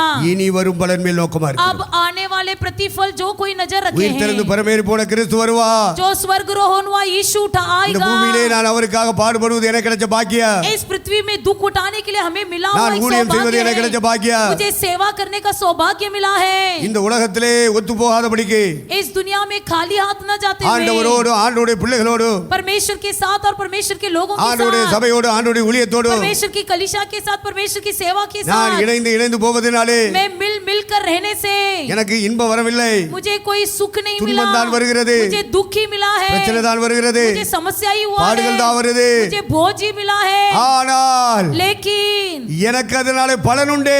मेरे लिए उसके कारण என் இயேசு प्रतिफल வரப்போகிறார். मिलेगी। मेरा यीशु आने என் वाला இயேசு வரும்போது है। நான் பறக்க போகிறேன். मेरा यीशु आते समय मैं उड़ என் ஆண்டவருக்குரிய जाऊंगा பலன் எல்லாம் और தரப்போகிறார். सारा फल मुझे यीशु देगा। எல்லா பரிசுத்தவான்களுக்கு நடுவிலே सारे पवित्र लोगों के अंदर यही உன்னையும் जानकारी என்னையும் है। கர்த்தர் கனப்படுத்த போகிறார். तुझे और मुझे परमेश्वर आदर करने वाला எனக்காக है। இந்த பூமியிலே பாடுபட்டாயே, अब तूने मेरे लिए दुख उपवास उठाया, எடுத்தாயே, इस पृथ्वी में मेरे लिए तूने வீட்டார் उपद्रव புரிந்து उठाया, கொள்ளாமல் உன்னை அடித்தார்களே, अपने घर वालों ने तुझे मारा, சுவிசேஷம் சொன்ன போல இடத்திலே நீ அவமானப்பட்டாயே, तू जहाँ पर भविष्यवाणी कहा तेरा तेरे अपमान உன்னை हुआ, அற்பமாய் எண்ணினார்களே, तुझे तुच्छ माना गया, சந்தோஷப்பட்டு கலிகூரு, फिर भी तुम आनंदित होकर मग्न हो, உனக்கு அவருடைய பலன் வந்து கொண்டிருக்கிறது. तुम्हारा प्रतिफल आ रहा है, நான் அளிக்கும் பலன் என்னோடு கூட வருகிறது. क्योंकि मेरा फल देने का दिन अधिक இந்த निकट பூமியில है, வாழுகிற காலம் கொஞ்ச காலம், इस दुनिया में केवल थोड़े ही दिन जीना உங்களை என்னை है, கர்த்தர் அவர் சீர்படுத்திக் கொண்டே இருப்பார், तुझे परमेश्वर स्थिर करते ஸ்திரப்படுத்திக் கொண்டே रहेगा, இருப்பார், तुझे परमेश्वर स्थिर பலப்படுத்திக் கொண்டே करते இருப்பார், बलवंत करते அவருடைய रहेगा, சமூகத்தில் கொண்டு போய் நிலை நிறுத்து வரைக்கும் उसके सम्मुख में खड़े रहने அவர் तक நமக்குள்ள கிரியை செய்து கொண்டே இருப்பார். तुम्हारे अंदर क्रिया करते கொஞ்ச रहेगा, காலம் அனுபவிக்கிற இந்த பாடுகளை कुछ குறித்து दिन में जो ये दुख उठाना है, வீட்டுல அவமானம் வருது, நிந்த வருது, घर में अपमान हो रही है, निंदा हो रही சபைக்குள்ள है, வந்தாலும் சபை மக்கள் மூலமாகவும் நமக்கு இந்த பாடு கஷ்டங்கள் வருது. कलीसिया के लोगों के द्वारा भी कष्ट और निंदा हो रही சோர்ந்து है, போகாதே, பின் வாங்காதே, उदास नहीं हो, चिंता मत करो, கிறிஸ்துவின் ஆவியிலே பலப்பட்டுக்கொள், मसीह की आत्मा में बलवंत हो தேவனுடைய जा, வசனத்திலே பலப்பட்டுக்கொள், परमेश्वर के वचन में बलवंत हो जा, ஆண்டவருடைய பிள்ளைகளுடைய ஐக்கியத்தை விட்டு வெளியே போயிடாதே. मसीह के प्रेमी लोगों के संगति से बाहर எந்த मत பாடு எந்த निकल, கஷ்டம் வந்தாலும் சரி, कितना भी बोझ आए कष्ट आए அதையும் நீ தெரிந்து கொள்ளலாம், तुम वो भी छू सकते हो, அதை தள்ளிட்டு வெளியே போறதையும் நீ தெரிந்து கொள்ளலாம். उससे बाहर भी निकल सकते हो, மோசே வெளியே போறதை தெரிந்து கொள்ளவில்லை, लेकिन मूसा बाहर அந்த निकलना ஜனங்களோடு नहीं துன்பத்தை छोड़ा, அனுபவிப்பதை தெரிந்து लोगों के கொள்ள. साथ दुख उठाया, அதனால அவன் ஊழியத்துக்கு வந்ததுனால பெரிய பாடு கஷ்டம் தான். इसलिए सेवा करने के लिए आया, वो बड़ा दुख समझा, பாடு கஷ்டம் வருது, அற்பமா பேசுறாங்கன்னு சொல்லிட்டு ஊழியத்தை விட்டு ஓடிடக்கூடாது. लोग मेरी निंदा करते हैं तुच्छ समझते बोलकर सेवा छोड़कर नहीं भाग जाना है, ஊழியத்துக்குலாம் போக வேண்டாம் சொல்லக்கூடாது. सेवा में नहीं जाना है करके नहीं बोलना ஊழியம்னாலே है, அப்படிதான். सेवा कहेंगे तो वैसा ही रहेगा, ஏசுனாரா இருந்தாலும் சிலுவை தூக்கி தான் ஆகணும், यीशु मसीह आए तो भी क्रूस ஏசுனாரா उठाना ही இருந்தாலும் है, அவமானப்பட்டு தான் ஆகணும், यीशु मसीह भी हो तो अपमान उठाना ஏசுனாரா है, இருந்தாலும் நிந்திக்கப்பட்டு தான் यीशु ஆகணும். मसीह हो तो भी निंदा उठाना है, அவருக்கு ஊழியம் செய்யணும்னா वो भी सेवा करते हुए தன்னைத்தான் வெறுத்து अपने आप को घृणा करते हुए சிலுவை எடுத்துக்கொண்டு क्रूस को उठाकर அவரே பின்பற்றி போக வேண்டும். उसी को पीछा करना है, அதான் ஜீவ வழி, यही जीवन बलि, அதுதான் ஜீவ வழி. वही जीव का मार्ग, ஜீவ வழியை மரண வழியை உனக்கு முன்னே வைக்கிறேன். जीवन का मार्ग और मृत्यु का मार्ग तेरे बीच में நீ रखा எதை गया தெரிந்து है, கொள்கிறாய்? तुम उसे क्या छूने वाले हो, இந்த ராத்திரி வேளையில, जो जीवन का இந்த मार्ग, ராத்திரி வேளையில इस रात के समय நீ இப்படியே ஆடிக்கிட்டே இருக்க கூடாது, तुम ऐसे हिलते नहीं रहना है, தீர்மானம் எடுத்துறணும். एक निर्णय लो, இருமனம் உள்ளவன் தன் வழிகள் எல்லாம் நிலையற்றவனா இருக்கிறான். क्योंकि जो निर्णय नहीं लेता वो अपने जीवन अपने रास्ते में निस्तर है, செத்தாலும் சாகுறேன்னு எஸ்தர் ஒரு முடிவு எடுத்தா பத்தில. एस्तर ने एक निर्णय लिया, देखो मरना भी 3 चाहे तो நாள் मर जाऊं। சாப்பிடாம நான் உபவாசம் இருந்தேன்னா செத்தாலும் சாகுறேன். 3 दिन यदि मैं उपवास भी रखूंगी मर भी जाऊंगी तो चलेगा, அந்த ராஜா கூப்பிடாம போனா கொன்றுவாங்க. राजा के बुलाए बिना यदि जाएंगे तो लोग செத்தாலும் मर சாகுறேன். जाएंगे। मैं मुझे मरना भी पड़े मैं मरूंगी, முடிவு எடுத்தா தாயா உனக்கு ஒரு முடிவே வரும். निर्णय लेगा तो ही शरीर एक நீ जगह पर ஜீவ आता है। வழியில நடக்க போறியா மரண வழியில நடக்க तुम போறியா? जीवन के मार्ग में चलने वाले हो या मृत्यु के मार्ग உலகத்தோடு में? ஒத்து வாழ போறியா இல்ல தேவனுடைய சபையோடு சேர்ந்து சத்தியத்தில் வாழ போறியா? दुनिया के साथ मिलकर जीने वाले हो या कलीसिया के साथ मिलकर जीने தேவனை वाले हो? ஆராதிக்க வேண்டிய முறையில் ஆராதிக்க போறியா ஓ இஷ்டப்படி ஆராதிக்க போறியா? या परमेश्वर की आराधना करने वाले हो या अपनी मनमानी से आराधना करने वाले हो? நீ இந்த உலகத்தின் இன்பங்களை அனுபவிக்க போறியா தேவனுடைய ஜனங்களோட துன்பத்தை அனுபவிக்க போறியா? इस दुनिया की सुख भोगने वाले हो या दुख भोगने वाले हो? தீர்மானம் எடுக்க வேண்டிய நேரம். निर्णय करने का சும்மா समय பிரசங்கம் यही கேட்டு போற நேரம் இல்ல है। இது. केवल संदेश सुनना नहीं, தேவன் எல்லாவற்றையும் கவனித்துக் கொண்டிருக்கிறார். परमेश्वर सब कुछ ध्यान कर रहा है, இருதயங்களை ஆராய்ந்து அறிகிறவர், आपके मन को जांच कर देखता है, தம்முடைய வல்லமை விளங்க பண்ணும்படி अपने सामर्थ को प्रकट करने के लिए அவருடைய கண்கள் உலாவிக் கொண்டிருக்கிறது. आपकी आंखें उनकी आंखें डटोल रहा है, இருதயங்களை ஆராய்ந்து அறிகிற கர்த்தாவே, आपके मन को जांचने वाले परमेश्वर, நான் இந்த கூட்டத்தில் ஒரு தீர்மானம் எடுக்கிறேன் ஐயா. इस मंडली में मैं एक निर्णय लेता हूँ, நான் 2 மனம் உள்ளவளாய் குந்தி குந்தி நடக்க கூடாது. मैं 2 मन के साथ 2 विचार के साथ नहीं चलना है, கர்த்தரே தேவன், केवल परमेश्वर ही பரலோகமே ईश्वर है, என்னுடைய வழி, केवल स्वर्ग ही मेरी இயேசுவே रास्ता என்னுடைய है, ஜீவன், केवल यीशु ही मेरा சத்தியம் जीवन சொல்லுகிறதே है, என்னுடைய केवल பாதை सच्चाई ही मेरा मार्ग है। என்று நல்ல தீர்மானம் எடுக்கணும். एक अच्छा निर्णय लीजिए। மரியாதையும் மார்த்தாலையும் பார்க்கிறோம். मरियम और मार्था को देखते நமக்கு हैं, தெரிஞ்ச காரியம், हम जानते हैं ஒருத்தி வீட்டு வேலையை தான் தேர்ந்தெடுத்தா. एक घर का काम चुन लिया, வாஷிங் மிஷினில் போட்டு துணியை துவைச்சிக்கிட்டே இருக்கணும், हमेशा वॉशिंग मशीन में कपड़ा धोते रहना है, வீட்டுக்கு வந்தவங்களுக்கு காப்பி போடணும், சாப்பாடு கொடுக்கணும், घर में जो आते हैं उनको चाय देना है, खाना देना है, கூட்டணும், பெருக்கணும், घर का झाड़ू இந்த लगाना பாத்திரங்கள்லாம் है, கழுவணும், बर्तन இந்த घसना है, மார்க்கெட்டுக்கு போகணும், मार्केट जाना है, காலையில் என்ன வைக்கிறது, மத்தியானம் என்ன வைக்கிறது, सुबह क्या पकाना है, दोपहर को क्या पकाना है, ராத்திரிக்கு என்ன வைக்கிறது, रात्रि को क्या बनाना है। அவ வந்து உதவி செஞ்சா நல்லா இருக்குமே, இவ வந்து உதவி செஞ்சா நல்லா இருக்குமே यदि वो मेरी मदद करे तो अच्छा होगा, वो ही आकर मेरा मदद करे तो अच्छा होगा, அப்படின்னு மார்த்தாள் குழம்பிட்டே இருக்கா. ऐसा मार्ता जो है हमेशा विलाप कर रही थी। மார்த்தாளே மார்த்தாளே, हे मार्ता माता, நீ ஒரு காரியம் ரெண்டு காரியத்திலே குழம்பி நிக்கிற. तू थोड़ी एक या दो बातों की थोड़ी विलाप कर रही हो. உனக்கு யார் யாரை பத்தி எல்லாம் உனக்கு குழப்பம். तुमको तो किस किस के प्रति विलाप है. வீட்டுக்குள்ள இருக்கிற வேலைகளை குறித்து குழப்பம். घर के अंदर की काम के प्रति विलाप. குழம்பு இன்னும் குழம்பு வைக்கிறது அது குழப்பம். हमेशा जो विलाप करते रहना. பொரியல் போடணும், அவியல் போடணும், वो भाजी बनाना है, ये भाजी बनाना है. ஏல அதுவா நீ தெரிந்து கொள்ள வேண்டியது. क्या तुम्हारा छूने का रास्ता. மரியாள் தன்னை விட்டு எடுபடாத நல்ல பங்கை தெரிந்து கொண்டாள். लेकिन मरियम ने क्या चुन लिया, अपने से जो कभी छीन लो न ले कंपल जाएगा. மனப்பூர்வமா செய்யணும். मनपूर्वक उसने छून लिया. நீனே மனப்பூர்வமா தேர்ந்தெடுத்து செய். अपना मनपूर्वक छून ले. மரியாள் என்னையா செஞ்சா? मरियम ने क्या किया, இயேசுவின் பாதத்தை தெரிந்து கொண்டாள். यीशु के चरण स्थान में बैठी அவருடைய रही, சமூகத்தில் இருக்கனியா, उसके सम्मुख में बैठी रही, அவரை பாடனியா, उसको அவரை गीत துதிக்கனியா, गाया, उसकी स्तुति அவரை की, ஆராதிக்கனியா, उसकी आराधना की, தேவ சமூகத்தை தேர்ந்தெடுத்தாயா. परमेश्वर के सम्मुख को छून ली. அவளுக்கு எல்லாம் கிச்சனை விட்டு வெளியே வரவே முடியல. वो लेकिन वो जो थी वो किचन से बाहर नहीं निकल पाती थी. மார்க்கெட் போய் சுத்திட்டு வர்றதுக்கே நேரம் இல்ல. बाजार में जाके घूम के आने में समय हो जाता था. துணியை போட்டு துவைக்கிறதுல நேரம் இல்ல. कपड़ा धोने में ही समय चला जाता है. வர்ற ஒரு ஆளுகளுக்கெல்லாம் கொடுக்கணும். जो भी आते हैं सब रिश्तेदार को देते रहना அதெல்லாம் நல்ல है. புத்தி தான், நல்ல எண்ணம் தான். ये सब अच्छा विचार है. தேவ சமூகத்தில் இருக்கனே. लेकिन परमेश्वर के सम्मुख மரியாள் தன்னை விட்டு எடுபடாத நல்ல பங்கை தெரிந்து கொண்டாள். मरियम अपने से जो छीन न ले जाने वाले अच्छे उत्तम भाग को छून ली. அவருடைய பாதத்தில் உட்கார்ந்து வசனத்தை கேட்டுக்கோ. उसके चरण स्थान में बैठकर वचन सुनी. தேவ வார்த்தையை கேட்கணியா, सब कुछ देखना தேவ है. சத்தம் கேட்கணியா. परमेश्वर की आवाज सुनना அதுக்கப்புறம் है. தான் கிச்சனுக்கு போனேன். उसके बाद ही किचन में जाना है. கூட்ட நாட்கள்ல ஆண்டவர் வந்துட்டாரு, வசனம் பேசிட்டு இருக்காரு. मंडली के दिन में यीशु आ गया, यीशु वचन सुना रहा है. ஒரு கஞ்சியை போடு, ஒரு துவையலை வையே, एक गंजी बना, कुछ चटनी बना दे. கரிச்சு பொரிச்சு தின்னுதான் உட்காரன்னு கூட்டத்துக்கு வரணும்னு என்ன இருக்கு? ऐसा थोड़ी जरूरी है कि सब कुछ पकाने के बाद ही मंडली में बैठना நம்ம है. கூட்டம் தான முக்கியம். क्योंकि हमको मंडली தேவ का சமூகம் தான मुख्य है. मुख्य. हमारे लिए परमेश्वर தேவனுடைய का வசனம் தான सम्मुख ही मुख्य. परमेश्वर का वचन தேவ ही சத்தம் தான मुख्य मुख्य. है. परमेश्वर की आवाज நீ ही मुख्य எதை है. தெரிந்து கொள்கிறாய்? तुम क्या छून ले रहे हो.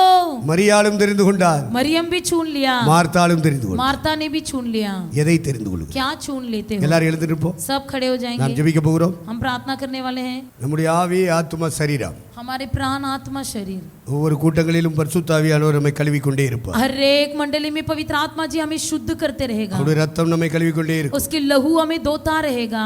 அவருடைய வசனம் நம்மை உணர்த்தி கழுவி கொண்டே இருக்கும். उसका वचन हमने विवेकित कर करके हमें शुद्ध करते रहेगा. பரிசுத்த ஆவியானவர் இறங்கி நம்மை கழுவி கொண்டே இருப்பார். पवित्र आत्मा जी उतर कर हमारा शुद्ध करते रहेगा. அவருடைய நாமத்தினாலும், परमेश्वर के नाम के அவருடைய द्वारा, ரத்தத்தினாலும், उसके लहू के அவருடைய ஆவியினாலும், द्वारा, उसके आत्मा के द्वारा நீங்க கழுவப்பட்டீர்கள், आप लोग धोए गए हो, பரிசுத்தமாக்கப்பட்டீர்கள், पवित्र हो गए हो, நீதிமான்களாக்கப்பட்டீர்கள் धर्मी बन गए हो.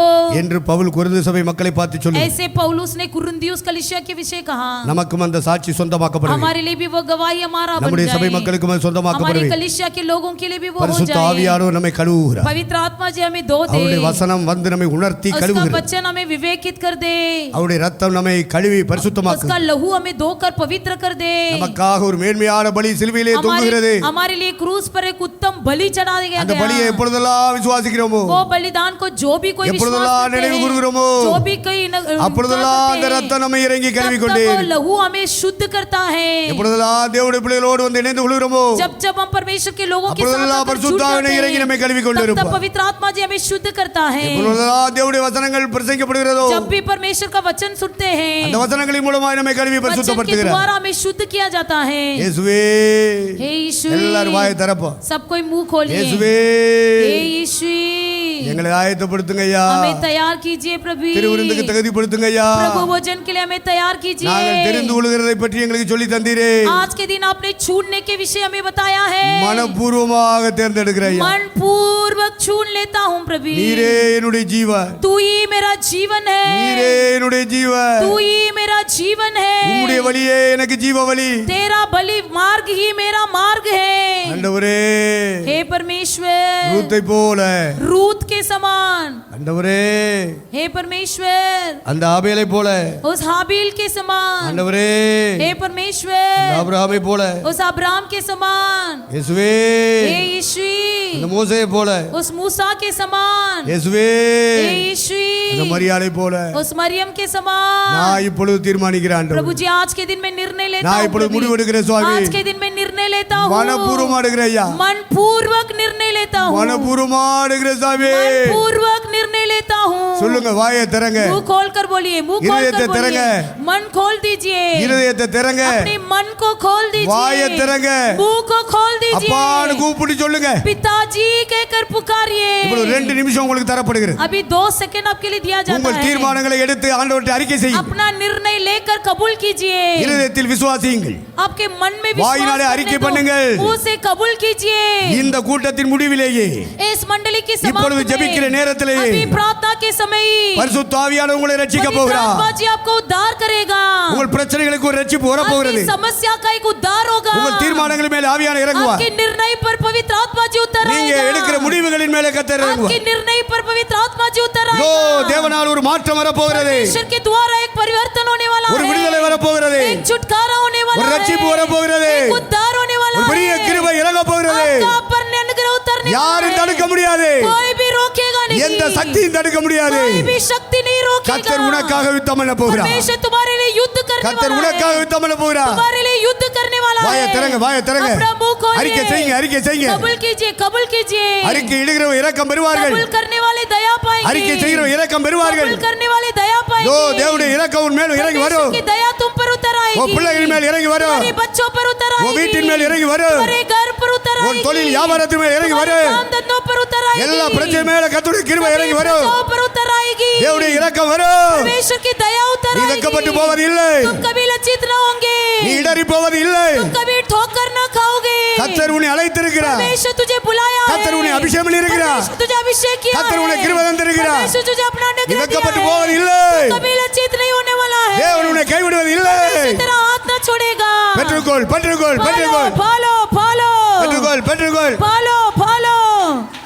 Hallelujah. Hallelujah hallelujah hallelujah, glory glory glory glory glory, आमीन, हालेलुया हालेलुया हालेलुया।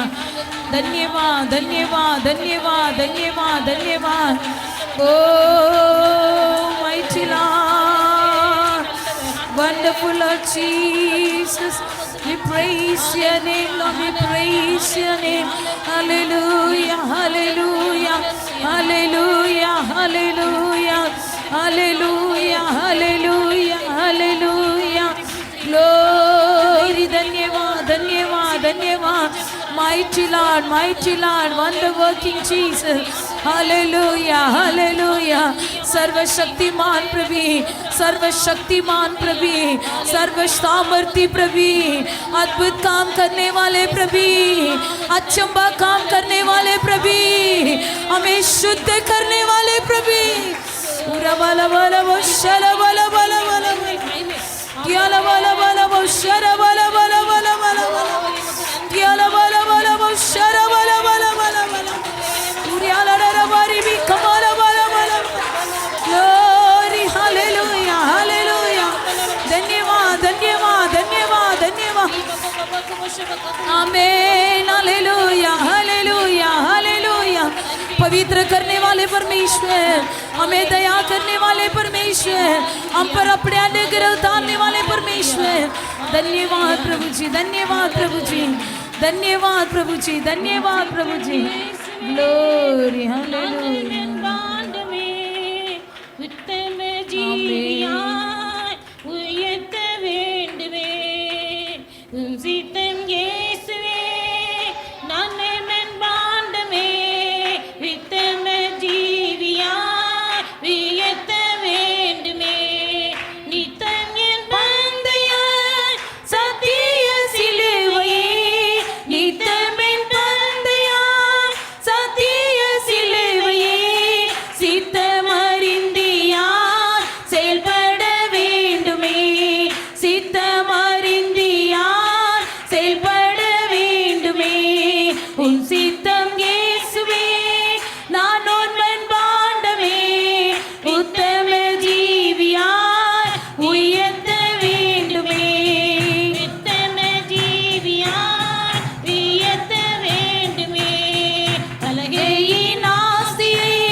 கர்த்தாவே உம்முடைய கரத்தில் அர்ப்பணிக்கிறோம் ஐயா, உம்முடைய கரத்தில் அர்ப்பணிக்கிறோம் ஐயா.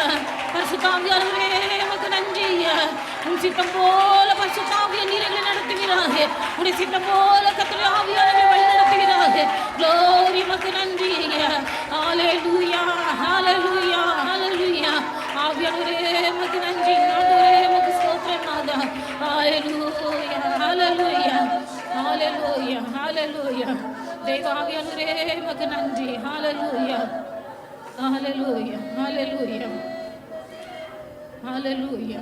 பரலோகத்தின் தேவனுடைய சன்னிதானத்திலே கடந்து வந்து स्वर्गीय परमेश्वर की सन्निधि में आकर கர்த்தரை ஆராதிக்கவும் துதிக்கவும் परमेश्वर की स्तुति और आराधना करने के लिए, ஆண்டவருடைய வசனங்களை நாம் கேட்கவும் கர்த்தர் நமக்கு தந்த நல்ல தருணத்தை परमेश्वर के वचन को सुनने के लिए, संदेश को सुनने के लिए दिया हुआ अच्छी मौका के लिए தேவனுடைய பிள்ளைகள் நம்ம எல்லாரும் கர்த்தரை हम सब परमेश्वर को धन्यवाद करेंगे. धन्यवाद धन्यवाद धन्यवाद धन्यवाद. ஸ்தோத்திரம் ஸ்தோத்திரம் ஸ்தோத்திரம். மரண வழியும் ஜீவ வழியும் நம்ம மத்தியில் இருக்கிறது. हमारे सामने जीवन का मार्ग और मृत्यु का मार्ग रखा गया है. விசாலமான வழியும் இடுக்கமான வழியும் நம்ம முன்னாடி இருக்கிறது. सकरा मार्ग और छोटा मार्ग हमारे सामने रखा गया है. ஜீவனும் மரணமும் நமக்கு முன்பாக இருக்கிறது. हमारे सामने जीवन और मृत्यु रखा गया है. ஆனா தெரிந்தெடுக்கும் பொறுப்பை கர்த்தர் நம்முடைய கையில தந்திருக்கிறார். उसे छूने का अधिकार भी परमेश्वर ने हमारे ही हाथ में दिया है. தேவனுடைய பிள்ளைகள் கர்த்தரை பார்த்து சொல்லுங்க, परमेश्वर को देखकर बोलिए, ஆண்டவரே என்னுடைய அறிவு குறுகியது ஐயா, प्रभु जी मैं ज्ञान में कम हूँ प्रभु, என்னுடைய ஞானம் குறுகியது, मेरा ज्ञान में मुझ में ज्ञान नहीं है प्रभु. என்னுடைய விருப்பத்தின்படி நான் எதையாயிலும் தெரிந்து கொள்ள கூடாது. प्रभु जी मैं अपनी इच्छा के अनुसार कुछ भी ना छून लूं प्रभु. லோத்து தன் கண்களை ஏறிட்டு பார்த்து लूत ने जब अपनी नजर उठाया சோதோமுக்கு போகிற வழி கர்த்தருடைய தோட்டத்தை போல இருக்கிறது என்று நினைத்து सदोम कोमोरा उसके लिए बड़े वाटिका के समान लगा, इसलिए தன்னுடைய விருப்பத்தின்படி தெரிந்தெடுத்தார். उसने अपनी इच्छा के अनुसार छून लिया. அவன் சந்ததியே கெட்டு போயிற்று. उसका पूरा वंश बिगड़ गया. ஆண்டவரே என்னுடைய சொந்த விருப்பத்தின்படி அல்ல, परमेश्वर मेरी इच्छा के अनुसार नहीं प्रभु, சுய புத்தியின்படி அல்ல ஆண்டவரே, मेरी अपनी इच्छा के अनुसार नहीं प्रभु. எந்த வழியில நடக்க வேண்டும் என்று சொல்லி என்னை தெரிந்தெடுத்தீரோ जो मार्ग में चलने के लिए आपने मुझे चुन लिया है प्रभु, அந்த नोकத்தின் பாதையில நீர் என்னை நடத்து. वही उद्देश्य मेरे जीवन में पूरा होने दो प्रभु. தேவனுடைய பிள்ளைகள் வாய் திறந்து சொல்லுங்க, परमेश्वर के लोग अपना मुंह खोल कर बोलिए, பேதைகளுடைய வழியை கர்த்தர் கெட்டு போக பண்ண மாட்டார். हमारा परमेश्वर कभी निर्बुद्धियों के मार्ग को बिगड़ने नहीं देता. கர்த்தர் நமக்கு ஞானமாய் இருக்கிறார், நீதியும் மீட்பும் பரிசுத்தமாய் இருக்கிறார். हमारा परमेश्वर ही हमारे लिए बुद्धि है, वही हमारे लिए धर्म भी है. கர்த்தருக்கு முன்பாக நம்மை தாழ்த்துவே, परमेश्वर के सामने अपने आप को नम्र करेंगे. கர்த்தர் நம்மை உயர்த்துவார், परमेश्वर हमारा उन्नति करेगा. கர்த்தர் நம்மை உயர்த்துவார். परमेश्वर हमारा उन्नति करेगा. ஆபிரகாமை போல ஒரு தேவ தரிசனம் நமக்குள்ளே உண்டாயிருக்கிறது. अब्राहम के समान हमारे अंदर एक ईश्वरीय दर्शन होने दो. ஓர்பால் முத்தமிட்டு அழுது கடந்து போய்விட்டாய். और बात चूम कर रो कर चली गई. கர்த்தரை உறுதியாய் பற்றி கொண்ட ரூத் ஆசீர்வதிக்கப்பட்டாய். लेकिन जिस रूत ने परमेश्वर को स्थिर धर लिया वही आशीष पाई. ஆண்டவரே இந்த லோத்தை போல என் கண்களை நம்பி நான் பின்வாங்கி போய்விடக் கூடாது. प्रभु जी लूत के समान मैं अपनी आंखों पर भरोसा करके बिगड़ नहीं जाऊं प्रभु என் जी. கண்களை நம்பி என் வாழ்க்கையை நான் தெரிந்தெடுக்க கூடாது. मेरी आंखों पर मैं भरोसा रखकर अपने जीवन का निर्णय नहीं करूं प्रभु जी. ஓர்பாலை போல உலகத்தை பார்த்து என் வாழ்க்கையை நான் திருப்பிக் கொள்ள கூடாது. और बा के समान इस दुनिया को देखकर मैं अपने जीवन को बिगाड़ न दूं प्रभु. மார்த்தாளை போல பலவித காரியங்கள் செய்வதனால் புலம்பி அழுது நான் வாழ்க்கையை பின்வாங்கி போய்விடக் கூடாது. मार्ता के समान मेरे जीवन में कई इस दुनिया की काम काजों में बातों में व्यस्त होने के द्वारा अपने जीवन को बिगाड़ न दूं प्रभु. கிறிஸ்துவின் நிமித்தம் வருகிற எல்லா பாடுகளையும் मसीह के निमित्त होने वाली सारे दुखों को இதற்குரிய பிரதிபலன் கர்த்தர் எனக்கு பின்னாட்களில் தருவார் என்கிற விசுவாசத்தோடு उसका प्रतिफल मुझे परमेश्वर आने वाले दिनों में देगा इस विश्वास के साथ. உலகத்தின் சுகபோகங்களை அல்ல, इस दुनिया के सुख को नहीं, கிறிஸ்துவின் நிமித்தம் படுகிற பாடுகளை நான் சந்தோஷமாய் ஏற்றுக்கொள்ள வேண்டும். मसीह के निमित्त जो दुख भोगना है उसे ही उत्तम समझना है. பாடுகளுக்கு பிரதிபலன் அளிக்கும்படியா இயேசு उस வரப்போகிறார். सारे दुखों का प्रतिफल देने के लिए हमारा यीशु आने वाला है. ஆவிக்குள் வளருகிற தேவனுடைய பிள்ளைகள் आत्मा में बड़े होने वाले परमेश्वर के लोगों, விசுவாசத்தில் பெரியவர்களாகும் போது विश्वास में बड़े होते समय மாயையான உலகத்தை நீங்கள் உதறி தள்ள வேண்டும். सारी व्यर्थ दुनिया को टकरा दो. தேவ பிள்ளைகளோடு சேர்ந்து துன்பத்தை அனுபவிப்பதை நீங்கள் தெரிந்து கொள்ள வேண்டும். मसीह के लोगों के साथ मिलकर दुख भोगना चुन लो. வாய் திறந்து கேளுங்கள். अपना मुंह खोल कर बोलिए, சுகபோக வாழ்க்கை எனக்கு வேண்டாம் ஐயா. मुझे सुख नहीं भोगना है प्रभु. உம்முடைய நாம நாமத்துக்காக துக்கங்களையும் பாடுகளையும் அனுபவிக்கிற வாழ்க்கையை தெரிந்து கொள்ள எனக்கு கிருபை தாங்க. आपके नाम के निमित्त मुझे दुख भोगना ही उत्तम समझे। எல்லாவற்றுக்கும் மேலாக सबसे बढ़कर தேவனுடைய பிள்ளைகள் கர்த்தருடைய கரத்தில் விழுவது நமக்கு நல்லது. परमेश्वर के हाथों में गिरना हमारे लिए भला है। கர்த்தருடைய நடத்துதலை நாம் புரிந்து கொள்ள முடியாது. परमेश्वर की चलाना हम नहीं जान सकते। கர்த்தருடைய அறிவு வேற, நம்முடைய அறிவு வேற. परमेश्वर का ज्ञान अलग है, हमारा ज्ञान अलग है। தேவனுடைய பிள்ளைகள் அவருடைய பார்வை வேற, நம்முடைய பார்வை வேற. उसकी नजर अलग है, हमारी नजर अलग है। அவருடைய தெரிந்தெடுப்பு வேற, நம்முடைய தெரிந்தெடுப்பு வேற. उसकी चुनौती अलग है, हमारा चुनौती अलग है। ஒரு நிமிஷமே கர்த்தருடைய கரத்தில் ஒப்பு கொடுப்பேன். एक पल मात्र हम अपने आप को परमेश्वर के हाथ में समर्पण करेंगे। நான் அல்ல, प्रभु जी अब से मैं नहीं, நான் அல்ல, प्रभु मैं नहीं, प्रभु நீர் என் வாழ்க்கையை நடத்து. आप मेरे जीवन को चलाइए प्रभु। மாயான உலகத்தில் வாழ்ந்து கொண்டிருக்கிறேன். इस व्यर्थ दुनिया में मैं जी रहा हूँ प्रभु। ஆண்டவரே, என் சொந்த விருப்பத்தின்படி நான் எதையும் தேர்ந்தெடுக்க கூடாது. प्रभु जी मैं अपनी इच्छा के अनुसार कुछ भी न छून लूं। சொந்த வழியின்படி நடந்து போன தேவதாசர்கள் பக்தர்கள் எத்தனையோ பேர் வீழ்ந்து போனார்கள், வேதத்தில் வாசிக்கிறோம். कितने भक्त लोग, पवित्र लोग जो अपनी मनमानी के अनुसार चले, अपनी मार्ग में गिर गए प्रभु। ஆண்டவரே, என் வாழ்க்கையை கரத்தில் அர்ப்பணிக்கிறேன். प्रभु जी मैं अपनी जीवन को आपके हाथ में देता हूँ। நீர் என்னை நடத்து. प्रभु आप मुझे चलाइए प्रभु। நீர் தெரிந்து கொண்ட பாதையில் என்னை நடத்து. प्रभु जी आप जो रास्ते में चुन लिया है उसी रास्ते में चलाइए கர்த்தர் प्रभु। தேர்ந்தெடுத்த தேர்ந்தெடுப்பு, परमेश्वर की चुनौती, அவருடைய கிருபை வரங்கள் उसके अनुग्रह और वरदान அது மாறாதவைகளாய் वो இருக்கிறது. कभी नहीं बदलता है। கர்த்தர் நீர் அந்த பாதையில் என்னை நடத்து. प्रभु जी आप अपनी रास्ते में मुझे चलाइए। கர்த்தருடைய கரத்தில் ஒப்பு கொடுப்போம். परमेश्वर के हाथों में समर्पण करेंगे। கர்த்தர் நம்மை தொடர்ந்து ஆசீர்வதிப்பார். परमेश्वर हमें लगातार आशीष करेगा। எல்லாரும் கர்த்தரை ஸ்தோத்திரம். हम सब परमेश्वर को धन्यवाद करेंगे। धन्यवाद धन्यवाद धन्यवाद धन्यवाद धन्यवाद। இந்த நாளிலே முதல் நாளிலே கர்த்தர் நம்மோடு கற்றுத்தந்த ஒரு பாடம், தெரிந்து கொள்கிற முடிவு நம்முடைய கரத்தில் இருக்கிறது. इस पहले दिन की मंडली में परमेश्वर ने हमसे बातें किया है कि छूने का अधिकार हमारे हर एक के हाथ में है, நாம் தெரிந்தெடுப்பது அல்ல, लेकिन हम छूनना नहीं। கர்த்தர் நம்மை எதற்காக தெரிந்து கொண்டாரோ, मसीह हमें क्यों चुन लिया। அப்போஸ்தலனாகிய பவுலை குறித்து சொல்லுகிறார். प्रेरित पौलुस के बारे में लिखा गया है, என் நாமத்தின் நிமித்தம் இவன் எவ்வளவாய் பாடுபட வேண்டும் என்பதை நான் உனக்கு காண்பிப்பேன் என்று சொல்லுகிறார். मेरे नाम के निमित्त इसे कितनी दुख उठाना है इसे मैं इसे सिखाऊंगा। என் நாமத்தின் நிமித்தம் பாடுபடுவதற்காக நான் உன்னை தெரிந்து கொண்டேன். मेरे नाम के निमित्त तुझे दुख उठाने के लिए मैंने चुन लिया हूँ। ஏற்கனவே கர்த்தர் நம்மை தெரிந்து கொண்டார். पहले से ही परमेश्वर ने हमें चुन लिया है। இயேசு சொன்னார், நீங்கள் என்னை தெரிந்து கொள்ளவில்லை, நான் உங்களை தெரிந்து கொண்டேன். यीशु ने कहा तुमने मुझे नहीं बल्कि मैंने तुमको चुन लिया है। கர்த்தர் நம்மை தெரிந்து கொண்டார். मसीह परमेश्वर ने हमें चुन लिया है, தெரிந்தெடுக்க பொறுப்பு என்னுடைய கரத்தில் தருகிறார். लेकिन चुनौती का हक और अधिकार हमें दिया है। நம்முடைய இஷ்டத்தின்படி நாம் தெரிந்து கொண்டு கர்த்தருக்கு மாறாக நாம் செயல்படக்கூடாது. अपनी मनमानी अनुसार हम चुनने के कारण परमेश्वर को दुख न पहुंचाएं। ஒரே வார்த்தை, एक ही शब्द बोलिए, கர்த்தாவே உம்முடைய கரத்தில் விழுவது எனக்கு நல்லது. हे यहोवा मैं आपके हाथ में गिरता हूँ प्रभु। நீர் என்னை என்ன நோக்கத்தோடு தேர்ந்தெடுத்தீரோ, आप मुझे जिस मकसद से चुन लिया है அந்த நோக்கம் என் வாழ்க்கையில பரிபூர்ணமா நிறைவேறணும். केवल आपकी इच्छा मेरे जीवन में पूरा என் होने दो। இஷ்டப்பட்டு தெரிந்தெடுத்து मैं यदि मनमानी से कुछ भी चुन लूं, என் வாழ்க்கையை நான் கெடுத்து போடக்கூடாது. मैं अपनी जीवन को बिगाड़ न दूं प्रभु। உம்முடைய சித்தம் என் வாழ்க்கையில பரிபூர்ணமா केवल நிறைவேறணும். आपकी इच्छा मेरे जीवन में पूरा होने दो। இந்த முதல் நாள்ல इस पहले दिन में தேவனுடைய பிள்ளைகள் நம்ம எல்லாரும் நம்முடைய வாழ்க்கையை கர்த்தருடைய கரத்தில் அர்ப்பணித்து, परमेश्वर के लोग हम सब अपनी जीवन को परमेश्वर के हाथ में समर्पण करते हुए, என்னை எதற்காக தெரிந்தெடுத்தீரோ मुझे आपने किस लिए चुन लिया அதற்கு என்ன அர்ப்பணிக்கிறேன். उसी के लिए मैं अपने आप को समर्पण करता உம்முடைய हूँ। தெரிந்தெடுப்பு என் வாழ்க்கையில் நிறைவேறணும் आपकी चुनौती मेरे जीवन में पूरा होने दो। என்று சொல்லி நம்மை கர்த்தருடைய கரத்தில் அர்ப்பணித்து ऐसे कहते हुए हम परमेश्वर के हाथ में अपने आप को समर्पण करेंगे எல்லாரும் கர்த்தரை ஸ்தோத்திரம். और हम सब परमेश्वर को धन्यवाद करेंगे। धन्यवाद धन्यवाद धन्यवाद धन्यवाद।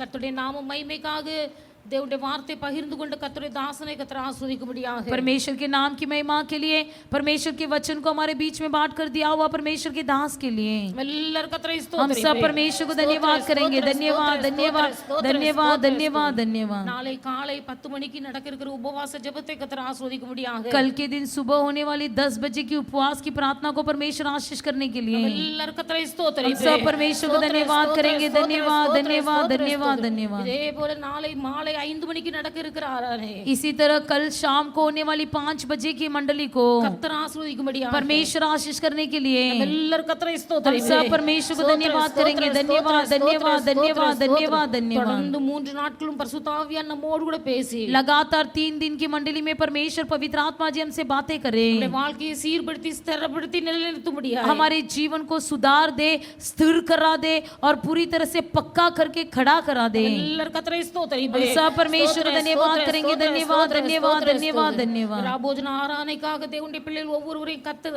தகுதிப்படுத்தும்படியாக प्रभु भोजन की आराधना के लिए हर एक को परमेश्वर तैयार कर देने के लिए எல்லாரும் கர்த்தரை ஸ்தோத்திரம் हम सब परमेश्वर को धन्यवाद करेंगे, धन्यवाद धन्यवाद धन्यवाद धन्यवाद। பிதாவாகிய தேவனை ஸ்தோத்திரம் पिता परमेश्वर को धन्यवाद करेंगे, धन्यवाद धन्यवाद धन्यवाद। குமாரனாகிய இயேசு கிறிஸ்துவை ஸ்தோத்திரம் पुत्र यीशु मसीह को धन्यवाद करेंगे, धन्यवाद धन्यवाद धन्यवाद। பரிசுத்த ஆவியானவரை पवित्र आत्मा जी को धन्यवाद करेंगे, धन्यवाद धन्यवाद धन्यवाद।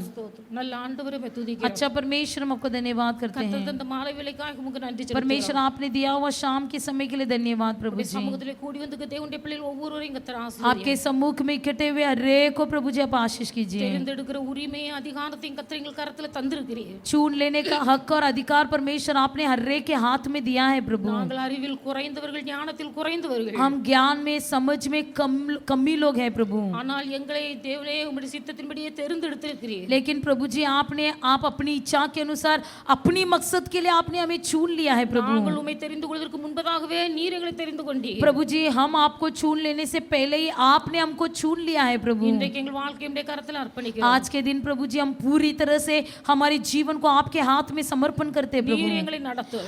आप हमें चलाइए प्रभु। நீர் தெரிந்து கொண்ட பாதையிலே எங்களை நடத்தும்। आप जिस रास्ते में चुन लिया है उसी रास्ते में हमें चलाइए प्रभु। எங்கள் கரத்தை பிடித்து நீர் நடத்துவீராக। हमारे हाथ को पकड़कर आप चलाइए। நல்ல நாமத்தை மகிமைப்படுத்தும்। आपके शुभ नाम को महिमा कीजिए। எங்களை தாழ்த்தி உம்முடைய கரங்களில் हमें அர்ப்பணிக்கிறோம்। नम्र होकर आपके हाथ में समर्पण करते हैं। ரட்சகர் இயேசுவின் நாமத்தில் ஜெபிக்கிறோம்। उद्धारकर्ता यीशु मसीह के नाम से मांगते हैं प्यारे पिता, ஆமென்। आमीन। என் ஆத்துமாவே கர்த்தரை ஸ்தோத்திரி, என் முழு உள்ளமே உம்முடைய பரிசுத்த நாமத்தை ஸ்தோத்திரி।